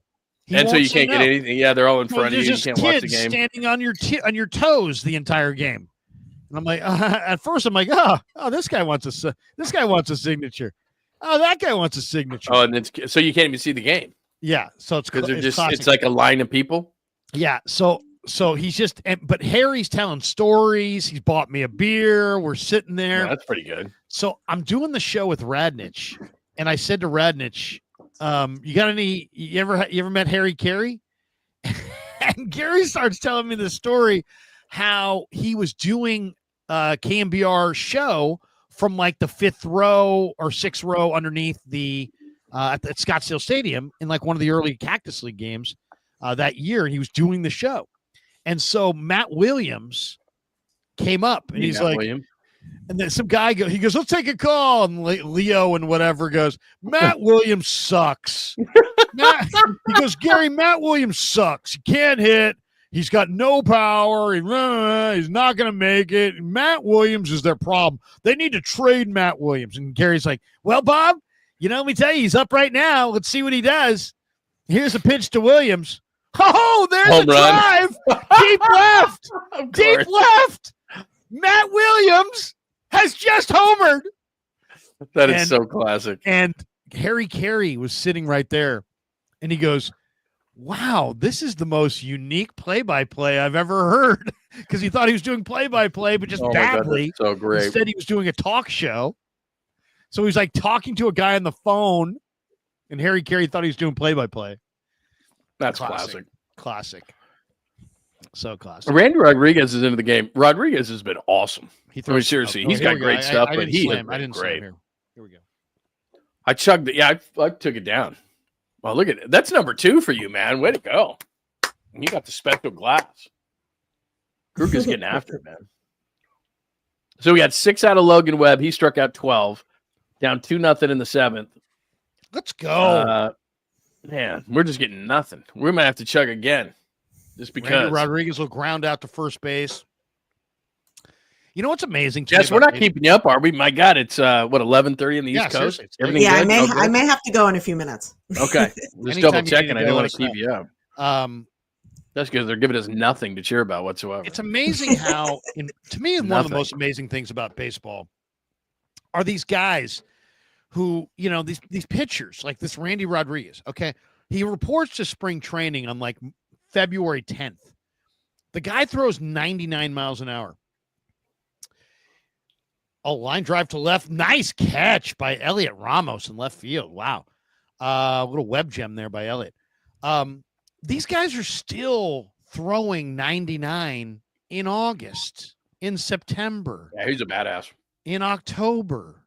I mean, what kind of arm strength do you have to be able to throw 100 from February till September? I mean, you don't ever get tired. You don't ever like, you know what? Soup bones feeling a little tight. No, 99. 99. I mean, it's crazy. These guys start to warm up. Have you ever sat in like the first row down by the bullpen? Oh, dude. Well, you know what we used to do before they moved the pens is that George and I used to go like a lot of games, and we would do it on the opposition, and we would go down in those bullpens that were down the right field line, and you could get those tickets for cheap. That section like 101, 102 at Oracle Park. And we'd sit in that front row, and we'd watch whoever the opposing pitcher was. It'd be Clayton Kershaw, or it'd be this guy, that guy. We'd watch some of the best pitchers in the league warm up. He must have gotten, I'm not even joking, in like one season of Giants baseball, like 25 balls from guys. Just, because he had this long blonde hair, and he was kind of cute till he got too old. And they would flip him the ball like every time. Like there's Clayton Kershaw. He gets done with his warm-ups. He flips and goes out to the mound. He'd get balls all the time.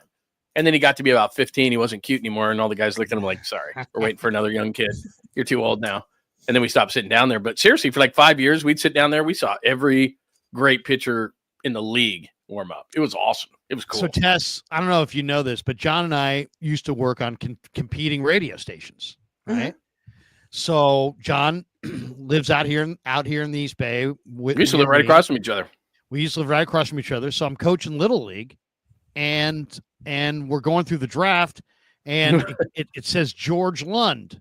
I'm like, George Lund. It's an interesting name. I go, I wonder if he's what the hell? We'll take him. He's a little young. He's a little on the young side, but we'll take him. And he hadn't played ball for very long at that point. He was a little young. So he was maybe a year younger than some of the other kids on the team. Okay. So I have him on the team. And when you're a year younger in baseball, that's huge. That's big. And there were a couple guys in our league that threw hard, right? Yep. And John's kid is up there, and this fastball comes by him, and I was like, oh my God, it didn't hit him or anything. But I mean, like, we have so many kids who are bailing out, like they don't want to get hit. This kid, not at all afraid. Not even slightly afraid. And he's the youngest kid on the team. And it's a fastball like up and in. And he's not even afraid. And I remember at that point, I'm thinking, wow, this kid's something. So he wound up playing varsity baseball at North. Ended up being a good ball player. Wound up being a varsity baseball player and played varsity baseball in high school.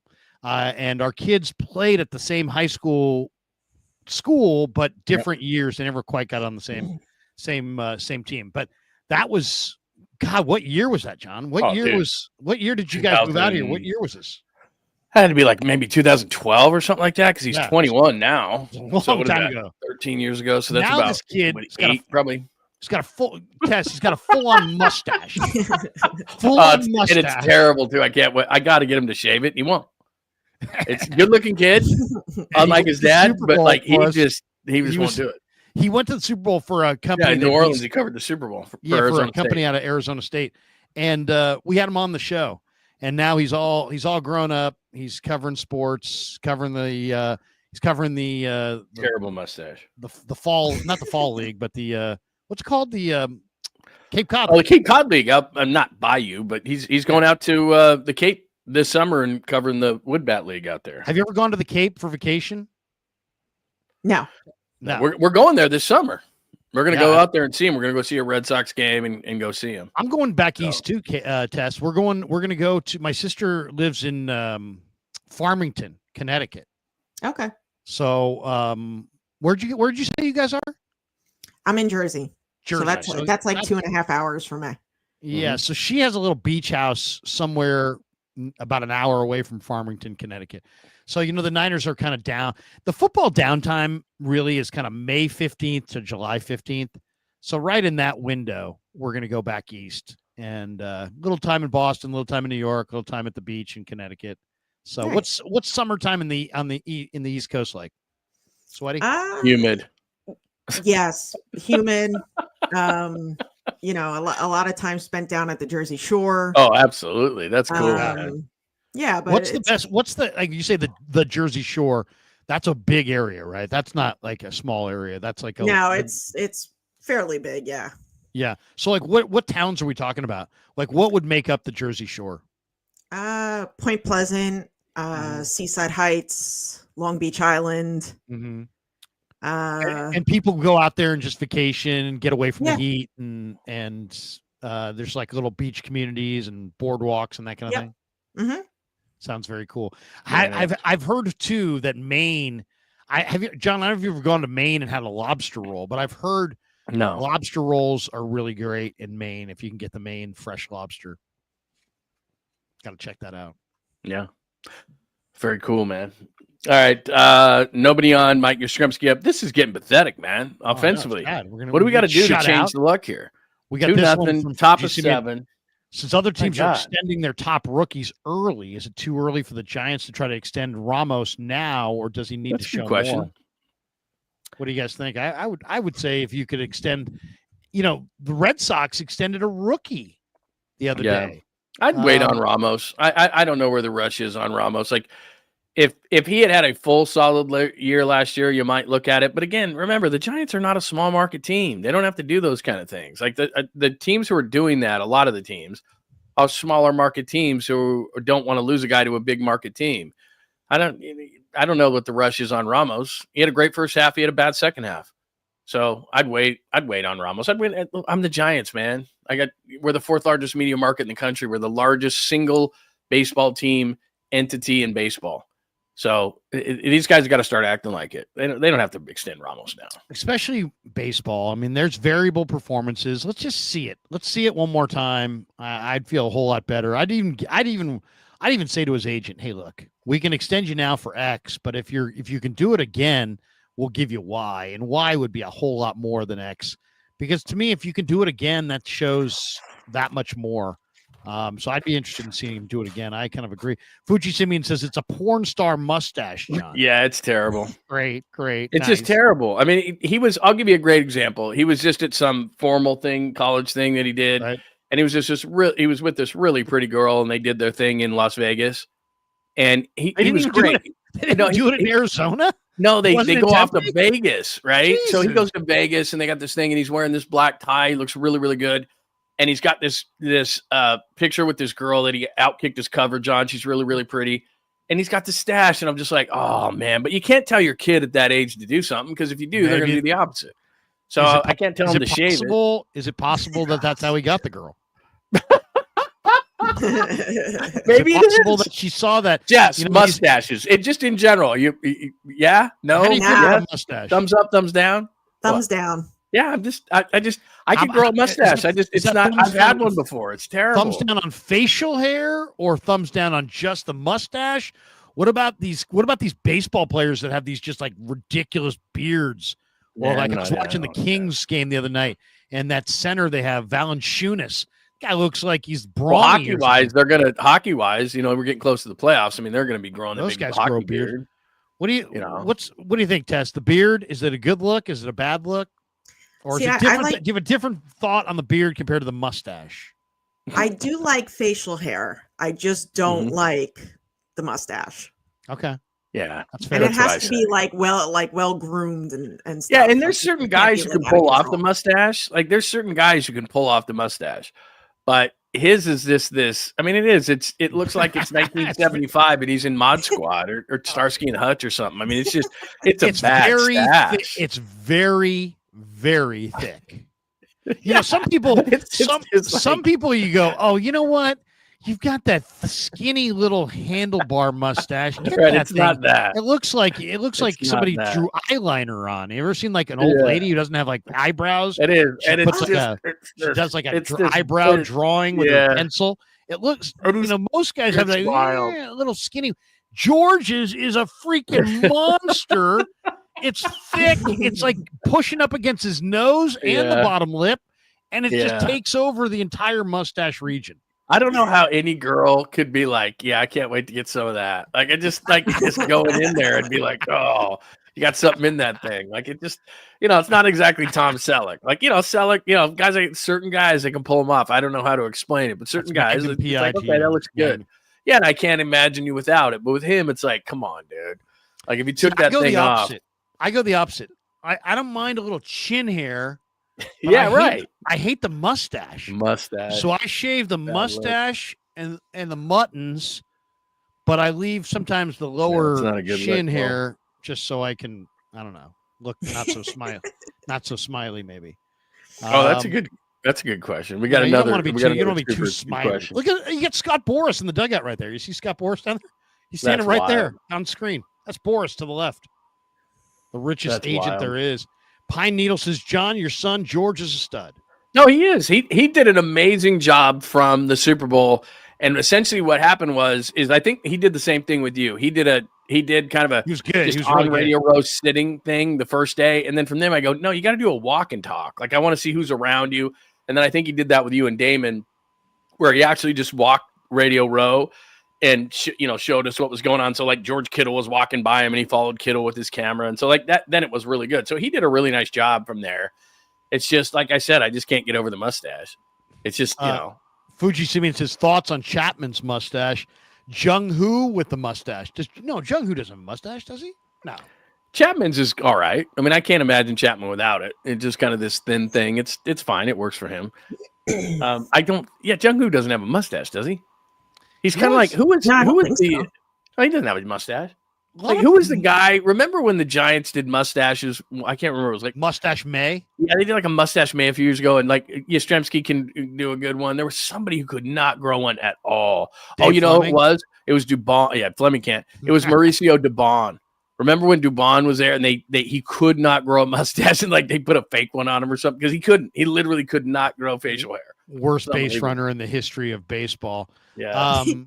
It's so funny too. I'm interviewing Mauricio with Tolbert on Fan Fest a few years ago, and we started asking him about baseball, and he starts telling us that he likes baseball, but it's his second best sport. Now, don't you think it's obnoxious to say that a sport that you're playing professionally is your second best sport? Yeah. What did he say? I mean, isn't he from like Venezuela or something? I mean, I know it was in Sacramento for a while, but I don't know where something exactly like that. What was his best sport? Do you remember? Soccer. What did he say? Soccer. He says he's a better soccer player. I said, I wouldn't let him go. Let it go either. I'm like, you're saying you're a better soccer player than you are a baseball player? I mean, I go, you're in the big leagues.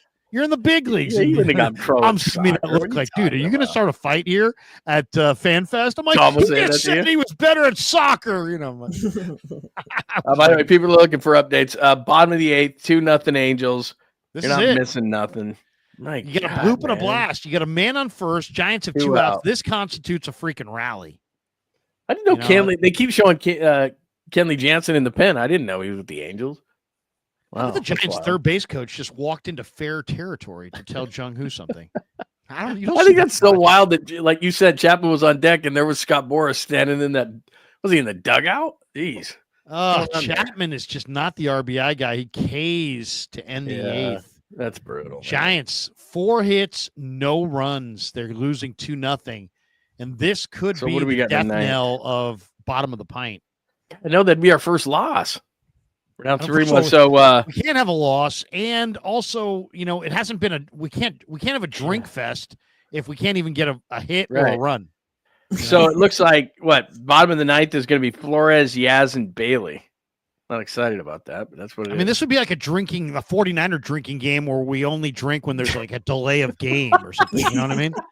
And it's like, yeah, we got all this beer, but there were no delay of games tonight. It looks like we're not drinking. Well, here's what you guys don't have to because we just did. But I'll do a good 9th inning chug before the inning. Yeah, we got to do an incentive chug. We've got to do an incentive chug. I'll do one of those. But bottom of the 9th, we probably should let Tess go if she needs to get on with her night because I feel bad, Tess, because it is 8:41 West Coast. It's usually better than this. We usually get more offense. We usually get all jacked up and ready to go. It's 20 minutes to midnight. Yeah, top of 9, 2-0 Angels. Tess, do East Coast people stay up way later? I mean, like a typical Giants game that starts at let's say 7:30. That's a 10:30 start time in the East.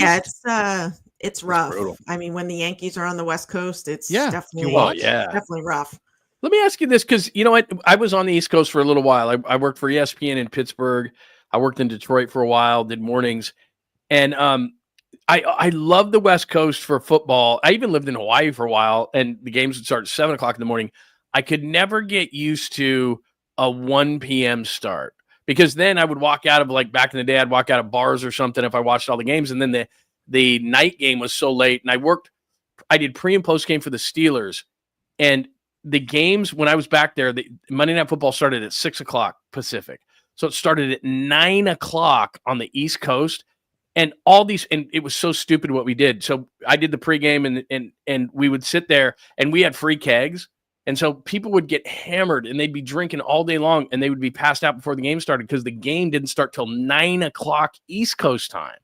And it's crazy. So how does that work for you in terms of, do you like a 1 o'clock start on Sundays? That's the early games. Do you like, what about the late games? What's Sunday Night Football starts at 5:20 here. So that's 8:20 start for you out in the East Coast. Yeah. What do you think of that? I like the 1 o'clock starts. Yeah. You get things done in the morning then. What's that? Whatever you got to do, you just get it. Whatever you got to do, you just get it done in the morning. Yeah. I also like the 4 o'clock or 4:05. I'm not a big fan of the 4:25 because then that kind of rolls into 7:30. Right. Yeah, you get late when that finishes. Yeah, I'm a big fan of the 1 o'clock games. When the Niners play at 5:30 back east or whatever, or 5:30 West Coast, that's a late 8:30 when the game starts. Yeah, that's a midnight. It's a 1 a.m. finish. Brutal. Yep. That's a long time. I was kind of wondered about college ball because college ball is freaking endless. Oh, my God. 7 o'clock Saturday night Miami last year. There were 24 penalties, I believe, in the first half.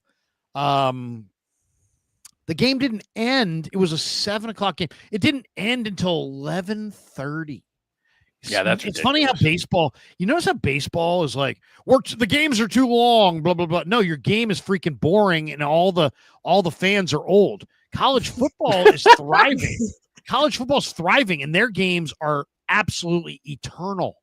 Eternal. They never end. A college football. You know how many series there are in an NFL game? About 10. You know how many series there are in a college game? Almost 20. I mean, it's in the best team wins almost most of the time in college football because it's like it would take like 5 unbelievable turnovers or something major to really help a bad team beat a good team. Because there's so many more series in the NFL. You have 2 turnovers and 1 special teams mistake, and anybody could lose to anybody. But in college, you got to be 15 series or 14 series in a game. I mean, you know how bad you got to be to if you're the better team to lose. I mean, you got to be really, really bad. Brash Cat in the house said this. He's like, Larry, what do you think of the idea of grabbing Savion Jones late after pick 100 and bumping him inside? I love that dude. To a 3 technique. Look decent at the Senior Bowl when he's inside. He's 284 pounds. I love this player. Yeah, he's an LSU defensive end who played defensive end edge at 290. They moved him inside at the Senior Bowl, as you said, and he just dominated. He was so quick, nobody can handle him. To me, there's 2. I don't know how you guys feel about this, but I think the Niners have got to find a couple pass rushers in addition to, an edge rusher, a tackle. Okay, but then there's these Aeneas Peebles, Savion Jones. There's these guys that are really just pass rushers, but they're big-bodied guys. The Niners got to get a couple of those guys, guys that can play inside or outside, that you could use in a lot of different ways. They just need more pass rush. Savion Jones would be a fantastic addition if you could get him, Brash Cat. I don't know if you can get him, but if you could, I would say 3rd round, 4th round, somewhere in there. Yeah, I like him, and I like Jared Ivey from Ole Miss. They're both similarly sized, about 6'6", 280. And what's great about those kind of guys is think about Charles Omenihu, guys who can play outside, inside. So maybe they play outside, as a edge setter, and then you go 3rd down and you move those guys inside in like a NASCAR package and Bosa. Then you move one of those 2 bigs that I just said from end to tackle. Then you move a specific edge rusher who's maybe a little bit smaller, quicker kind of a guy on the edge. And now you're cooking with gas a little bit. I like both those guys, but only if they can be like a Mena who can play inside, outside. The ultimate guy like that. Remember Michael Barrett, with the Seahawks when him and Cliff Averill and that whole group. He came over from Tampa to Seattle, could play inside, outside. That dude, that's what they thought Solomon Thomas was going to be. They thought Solomon Thomas, and they took him 3rd, was going to be a guy that was going to be like that, where he could play inside, outside. He could give you some outside, then he could move inside on passing downs. And he wasn't quick enough to be an outside guy. He wasn't strong enough to be an inside guy. Tweener, classic tweener. NorCal Sports Talk Live. This is straight up why baseball is dying. People are too addicted to NFL talk to even to point of having it take over a baseball watch party. It's like crack addiction. It's not. No, it's just the Giants have no runs and 3 hits. Like they're not giving us anything. Like, hey, Logan Webb pitched 7 innings, was great, or 6 innings, was great. Struck out 12, gave up 2 runs early, and literally there's been no scoring since like the 2nd inning. Pine Needle. Nothing. Look at Pine Needle. It's a huge disappointment. They built the show up to be fun. That's what we're trying to do. Enjoy the game, and all it is blah blah blah draft talk, which is silly. Just tell us the truth. What's the show topic? No, we're supposed to do baseball, but if the Giants are giving us nothing, and we said we would not be negative, then we're not going to be negative. They've given us 3 hits. Logan Webb was great. We bitched and moaned about starting pitching. Logan Webb was great. He only gave up 2 runs early. Goes 6, strikes out 12, but they've literally given us nothing on the offensive end. They have scored no runs and have 3 hits. Well, I don't know what to do with that. Yeah, they haven't given us anything. I could sit here and bore the entire audience. We could talk about the Giants farm system all day, every day. I could break down, grips on curveballs and sliders and that kind of thing. Bottom line, though, is this: if we were at a baseball game, I don't think we would be sitting there right now in a 2-0 regular season game 40 or whatever, 30 of 162, sitting there. If it's a playoff game, then yeah, we're analyzing every 90 feet. But if it's a regular season game, we're just watching. Like, it's kind of like playing golf. Some people, when they play golf, they talk about golf. I don't want to talk about golf. I don't want to hear about your chipping. I don't want to hear about your putting. I don't care about your driver. I don't give a shit about how well you're hitting it. And the last thing I want to hear you talk about is your goddamn golf game. Yeah. But I want to play golf, but I just don't want to talk golf. And that's how I kind of feel about baseball. Look, I want to watch the Giants. I want to celebrate the Giants. I want to be, I'm not going to bitch about them. But I'm not going to sit this would be a fun Friday night show. Yeah, and so if we want to talk, we would be complaining about the hitting. And right now, the only good thing that has happened, Logan Webb, 4 hits allowed. Tess has joined us, which was a good thing. And we got to let her go because it's getting late. But Logan Webb, 6 innings pitched, 4 hits, 12 strikeouts. He pitched great. And then you look at the lineup, they have produced 3 hits. Ramos has a hit. Jung-Hoo Lee has 2. Oh, and Fitzgerald got 1 late. So they have beers than the Giants have hits. Exactly. I mean, come on. Do we need to know any more? Hey, Jess, plug your channel so that Niner fans can join you guys because we've both been on. You're great. I know that Papa at some point is going to come on, but you guys do a great job, and we've both enjoyed coming on with you. And you guys are really knowledgeable, and it's a really fun show. Yeah. So it's the East Coast Red and Gold podcast. We're on every Wednesday, 8 p.m. Eastern, 5 p.m. Pacific, and go over there and subscribe. Right on. Hey, awesome. Thanks, Jess. Thanks for staying up late with us. We appreciate it.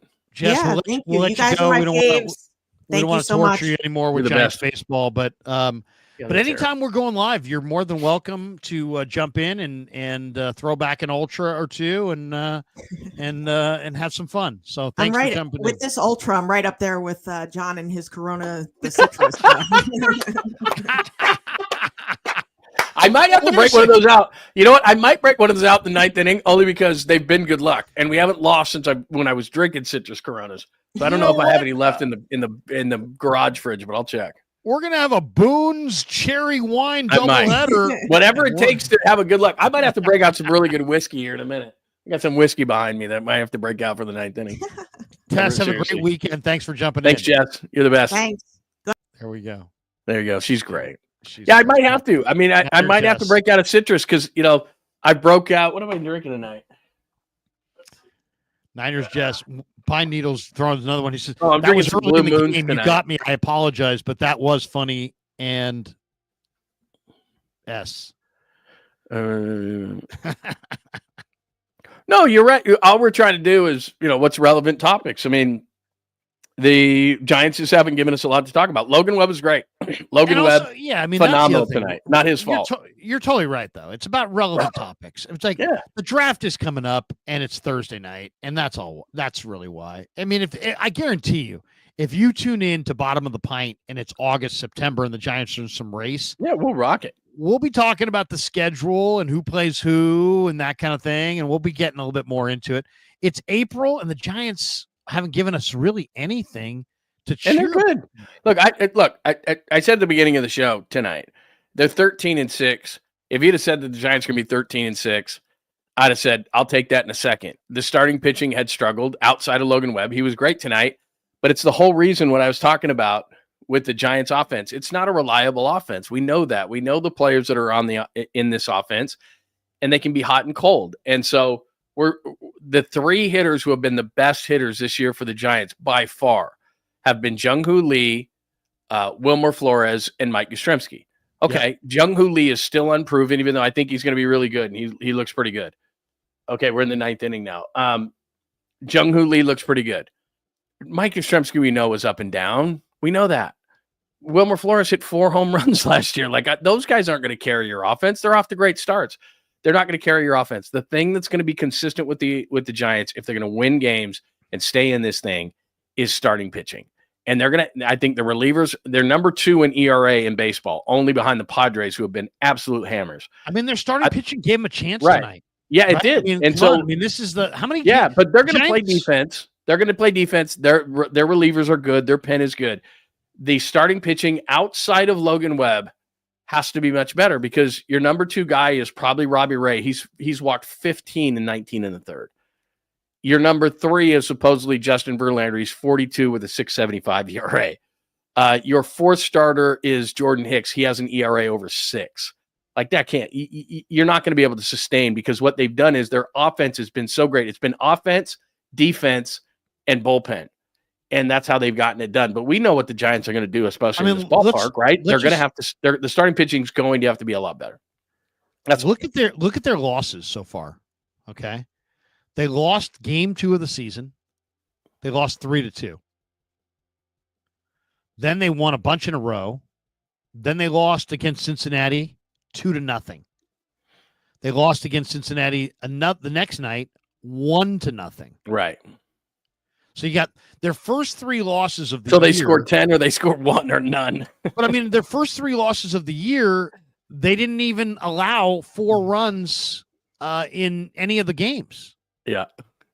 So that's pretty good. Then they lost an 8-4 game. Okay, that's a legitimate loss. They lost a 6-4 game in Philly. They lost 2 6-4 games in Philly. So they've lost 3 games where they've given up 6, 6, and 8. And then they've lost 3 games where they gave up 1, 2, and 3. They've only lost 6 games. So overall, I would say I got to be pretty pleased. No, I feel great about it. I do, because I think that, to be honest, I think the starting pitching comes around. I think that the relievers are legit. I think the defense is legit. I just don't know how good the offense can be. You and I both know this because we've seen the numbers, and everybody has. It's a Giants fan. If they score 4 or more at home, they're going to win 75% of those games. That's just what the numbers say. 4 or more at home. And then on the road, that number probably jumps to 5. And if they can do that, if the offense can do that, they'll contend. Because I do believe the starting pitching is going to come around. But right now, outside of Logan Webb, it's not been good enough. Fuji Simeon says, Larry and John, if the next bottom of the pint game is slow, you can read the California tax code law for content or read the U.S. Farm Bill. Ha ha. We could. Absolutely. By the way, I like Fuji. I like Fuji 13. And I owe him because I got to get a grill cam out there, man. I got to get a grill cam. Damn it. By the way, they say, I've heard baseball players say, I'm not an athlete, I'm a baseball player. Look at the physique on Kenley Jansen. He used to be a catcher, right? Nothing about that says athlete. No. I mean, he's got a and that's been years too, man. He's been big like this for years. I mean, he's got a huge boiler, and he's out there, and he's got like one pitch, basically. Yeah. Right? Look at this guy. This guy's got a huge Dunlop's belly over his belt. Yeah, he's gigantic. I mean, that's just so bad. You know what's funny too? Baseball players when we were kids, when they were fat, used to just be fat. Yeah. They wore tight jerseys and they were fat. True, man. Now, if you're fat, everybody blouses everything. Yeah, that's true. It's like, oh, I don't want to be fat. So dudes are in shape though. I mean, like even like guys like Tony Gwynn. I mean, Tony Gwynn wasn't thin, but like Big Daddy Paul. Oh, wait, single to left? No. Yeah, it's fly out to left. 2 Dude, if they get shut out on a bottom of the pint, we got 1,008 people watching this thing. 2 out in the ninth. Oh, 2 out in the ninth. I'm gonna have to slam one more. Yeah, for sure. Here we go. Patrick Bailey is our last hope. Bailey, you're our only hope. Oh man, that's not good. Obi-Wan Kenobi, you're our only hope. So Bailey gets on Fitzgerald, bloop and a blast. Because if we get to Lamont Wade, he's got to pinch hit for Lamont Wade if they get down there, right? Got to. So Bailey, Bailey's not a great hitter, but he does kind of come through in clutch situations, He has. He is pretty clutch, but I mean, dude, if we go shutout on bottom on Friday night, bottom of the pint shutout, that's bad. Nah, they had him played perfectly.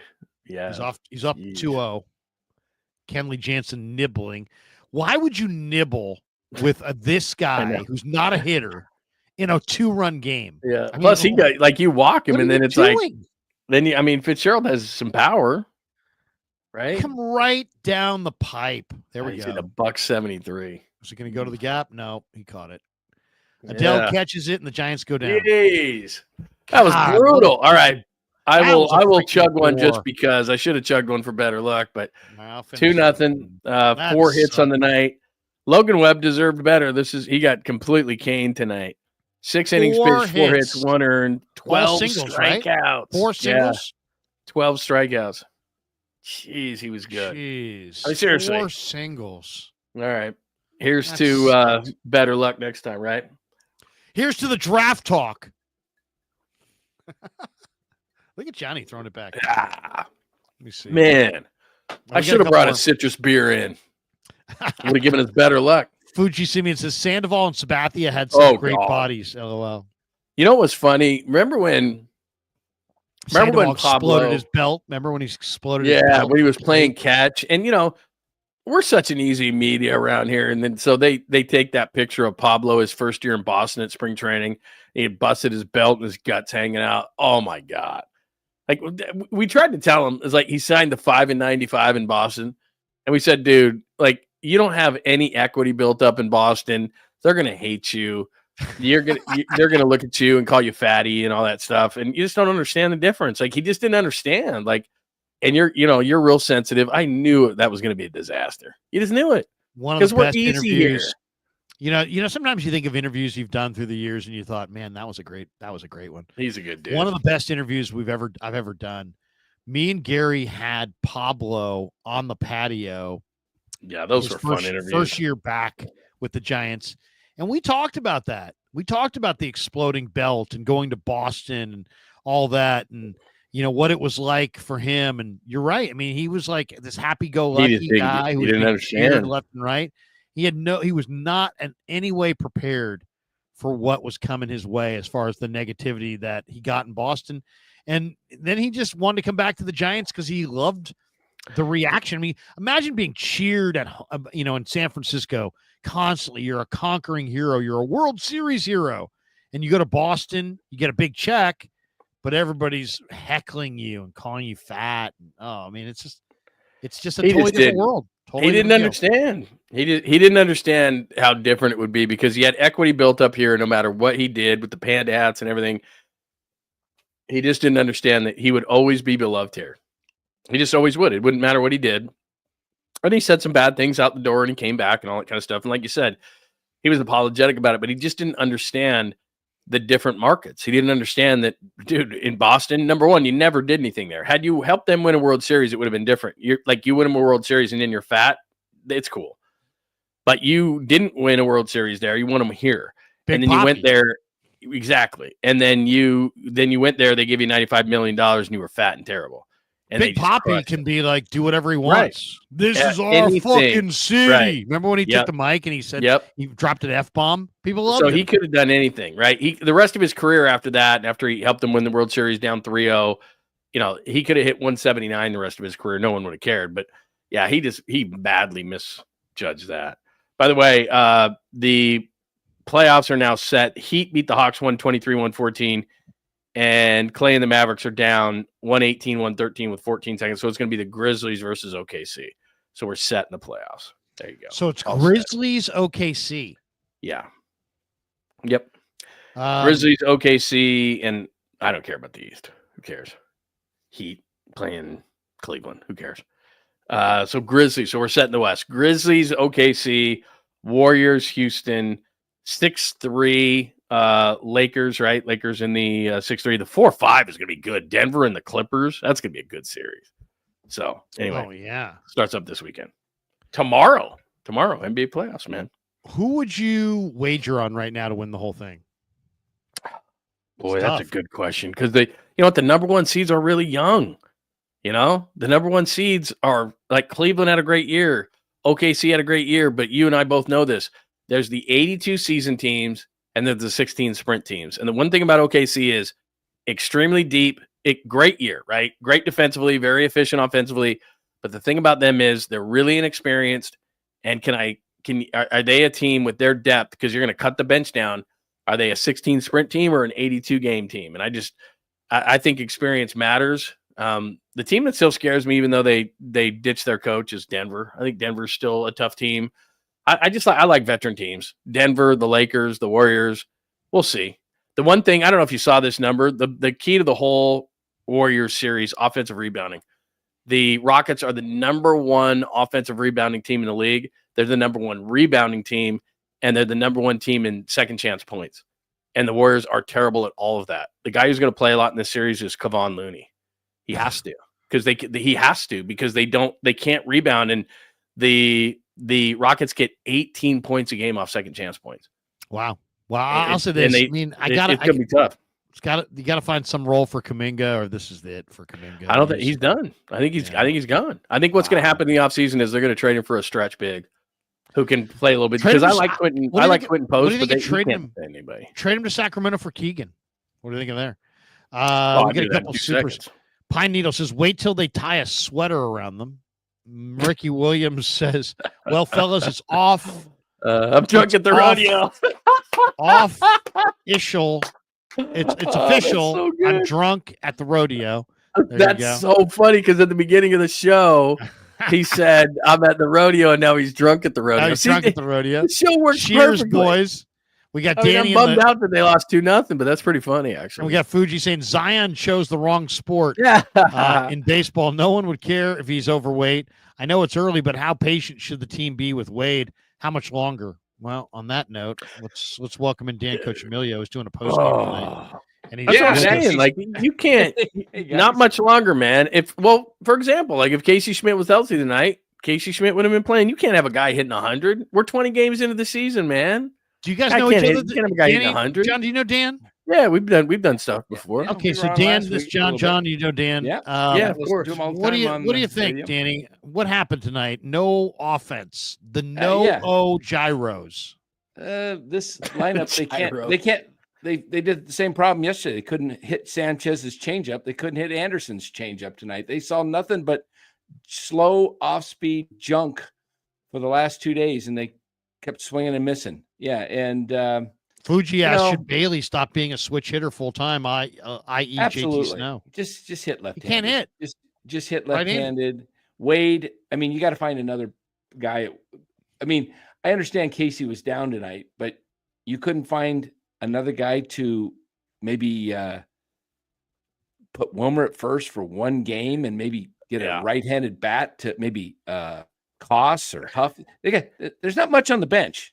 No, here's the other thing too, is when you're doing it, like when you're as bad as he's been, and it's not just that he's hitting now 100. I mean, the Mendoza line's 200. What's 100? I mean, it's brutal. But what you have to do is you have to come up with something. Lamont Wade Jr. has a strain, wink, wink. Like you got to go work on stuff. You're at the point where the clubhouse starts looking at you like, seriously? Like, even though the guy's a veteran, the clubhouse starts to look at management and say, guys, he's an automatic out at the bottom. He's like, little Jimmy that played right field. It's like, this dude's an out. He's like having a pitcher in the lineup. So at some point you have to say he's got a strain or something, and whatever the case may be.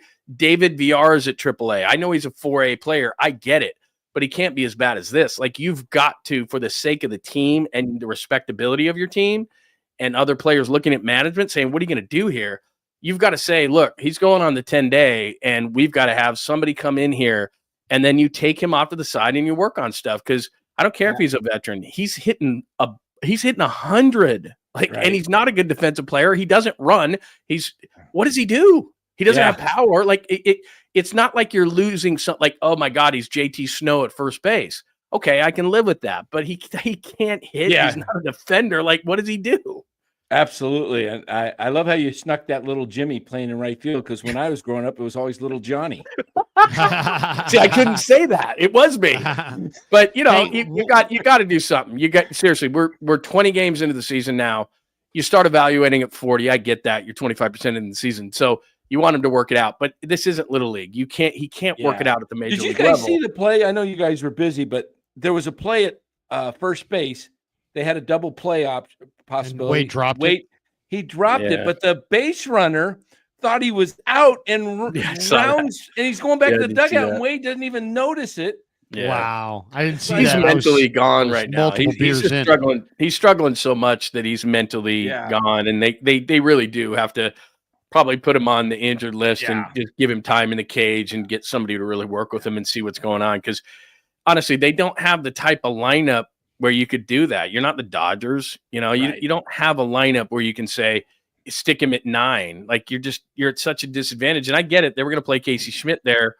Casey Schmidt struck out 3 times yesterday. Like, they got to figure something out. What's amazing is they had an opportunity in the offseason. There was Alonso, Goldschmidt, and then Naylor gets traded to the Diamondbacks, and he's only making $10 million. What you're paying Yaz? I mean, give me a break. You could have had. They say Luis Roberts going to get dealt, so maybe the Giants could get him. Rob says we need to look for rental options at first base. Fuji Simeon also drops this one in, says, Dan, should Giants consider extending Ramos early, like how some other teams have for rookies, or is it better for the team to wait another year? The Red Sox. I think you got to wait on Ramos, just see how he does this year. You still got a lot of years of control. What do you think of this name? Fuji says, "What about Rizzo?" No, I don't like Rizzo. I don't think past his prime. He's not going to hit an Oracle. Well, I'll say this about the Giants. I don't know if you saw this down in the postgame show. They just showed it, Danny. The Giants against left-handers this year are hitting .202 with 65 strikeouts. Yeah, they're not good. They're just not good. They don't have the right-handed bats. But hey, I've got my live stream. Actually, I just started up already, and I got Lou already over there. No sweat. We'll let you go. We're done here. We're gonna finish up. Yeah. Everybody, Danny's gonna do a post-game show, so we'll pass everybody over to him. We got 1,045 people. It's NorCal Sports Network with the California flag on the logo there. The logo. So look for Danny. Danny's gonna do chug like 3 beers in 3 seconds. So for about some cognitive how long issues. You go for about 90 minutes or so. Probably going hour and 60 to 75 minutes max. Yeah, we'll drive people over there. Danny, have a good night, man. Thanks for jumping in. Thanks, man. Good to see you. The great Dan, Coach Emilio. All right, bro. Good to see you, man. Good stuff, man. All right, we got to break the streak next week. 2-0. We were 3-0 coming in tonight. We're 3-1. We'll still take it, but got to get the offense back on track. Logan Webb was great tonight, man. Can't blame him. I will say this: everybody hit like and subscribe. Tell a friend. This is our 4th show. We're 3-1.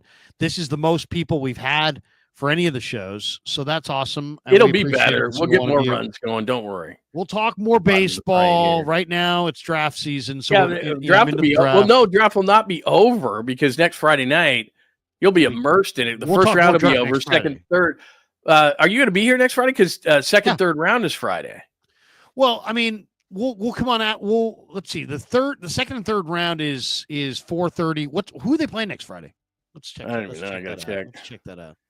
Let's see who they're playing. Because I'd like to see. We'll see what they're. Let me see here. Probably home next Friday. Yeah, they got to be home. So it's probably a night game. So we might be able to come on after. Let's see. Because you're going to be doing. I know you're going to be. Because I'm going to be doing some draft stuff too. Next Friday. Monday. Is that the 25th? Texas. Playing Bruce Bochy, 7:15 at home. 7:15. So the draft goes on Friday from 4:30. Pitching. That's a big game. It's like 4:30 to 8:30, something like that. Yeah. So I'll do some draft. We'll figure it out. We'll do a draft live stream. Apple TV, by the way. Apple TV. All the old people will complain. Hey, where's Apple TV? I can't find it. It's so funny. My dad used to call me every time the Giants were on Apple TV. Sorry, it's Apple TV. I want Crooked Kite. Where? How do I find the game? I'm like, Dad, it's on Apple TV. What does that mean? Hey, wait a second. I'll put your mother on. Here, I'll put your mother on. How good is that? Talk to her, Larry. I'll put your mother on. Anyway, that's going to do it for us. Thanks to John. Thanks to Pig and a Pickle for being the title sponsor of the Krug Show. Thanks to Claw Daddy Arcades for being a prime sponsor as well of the Krug Show. Thanks to Sharp Corners, Sports Cards, and Collectibles. Check them out. They're in 205 Cypress Avenue in Pacific Grove, California. Our good friend Anthony Catania is at 831-521-5264. And then tomorrow morning at 9 a.m., I will be streaming again with the great John Chapman will be in the house. And tomorrow we are going to do the most accurate mock draft ever conducted. We're only going to go with absolute sourced intel. So tomorrow, 9 a.m. on the Krug Show, John Chapman in the house.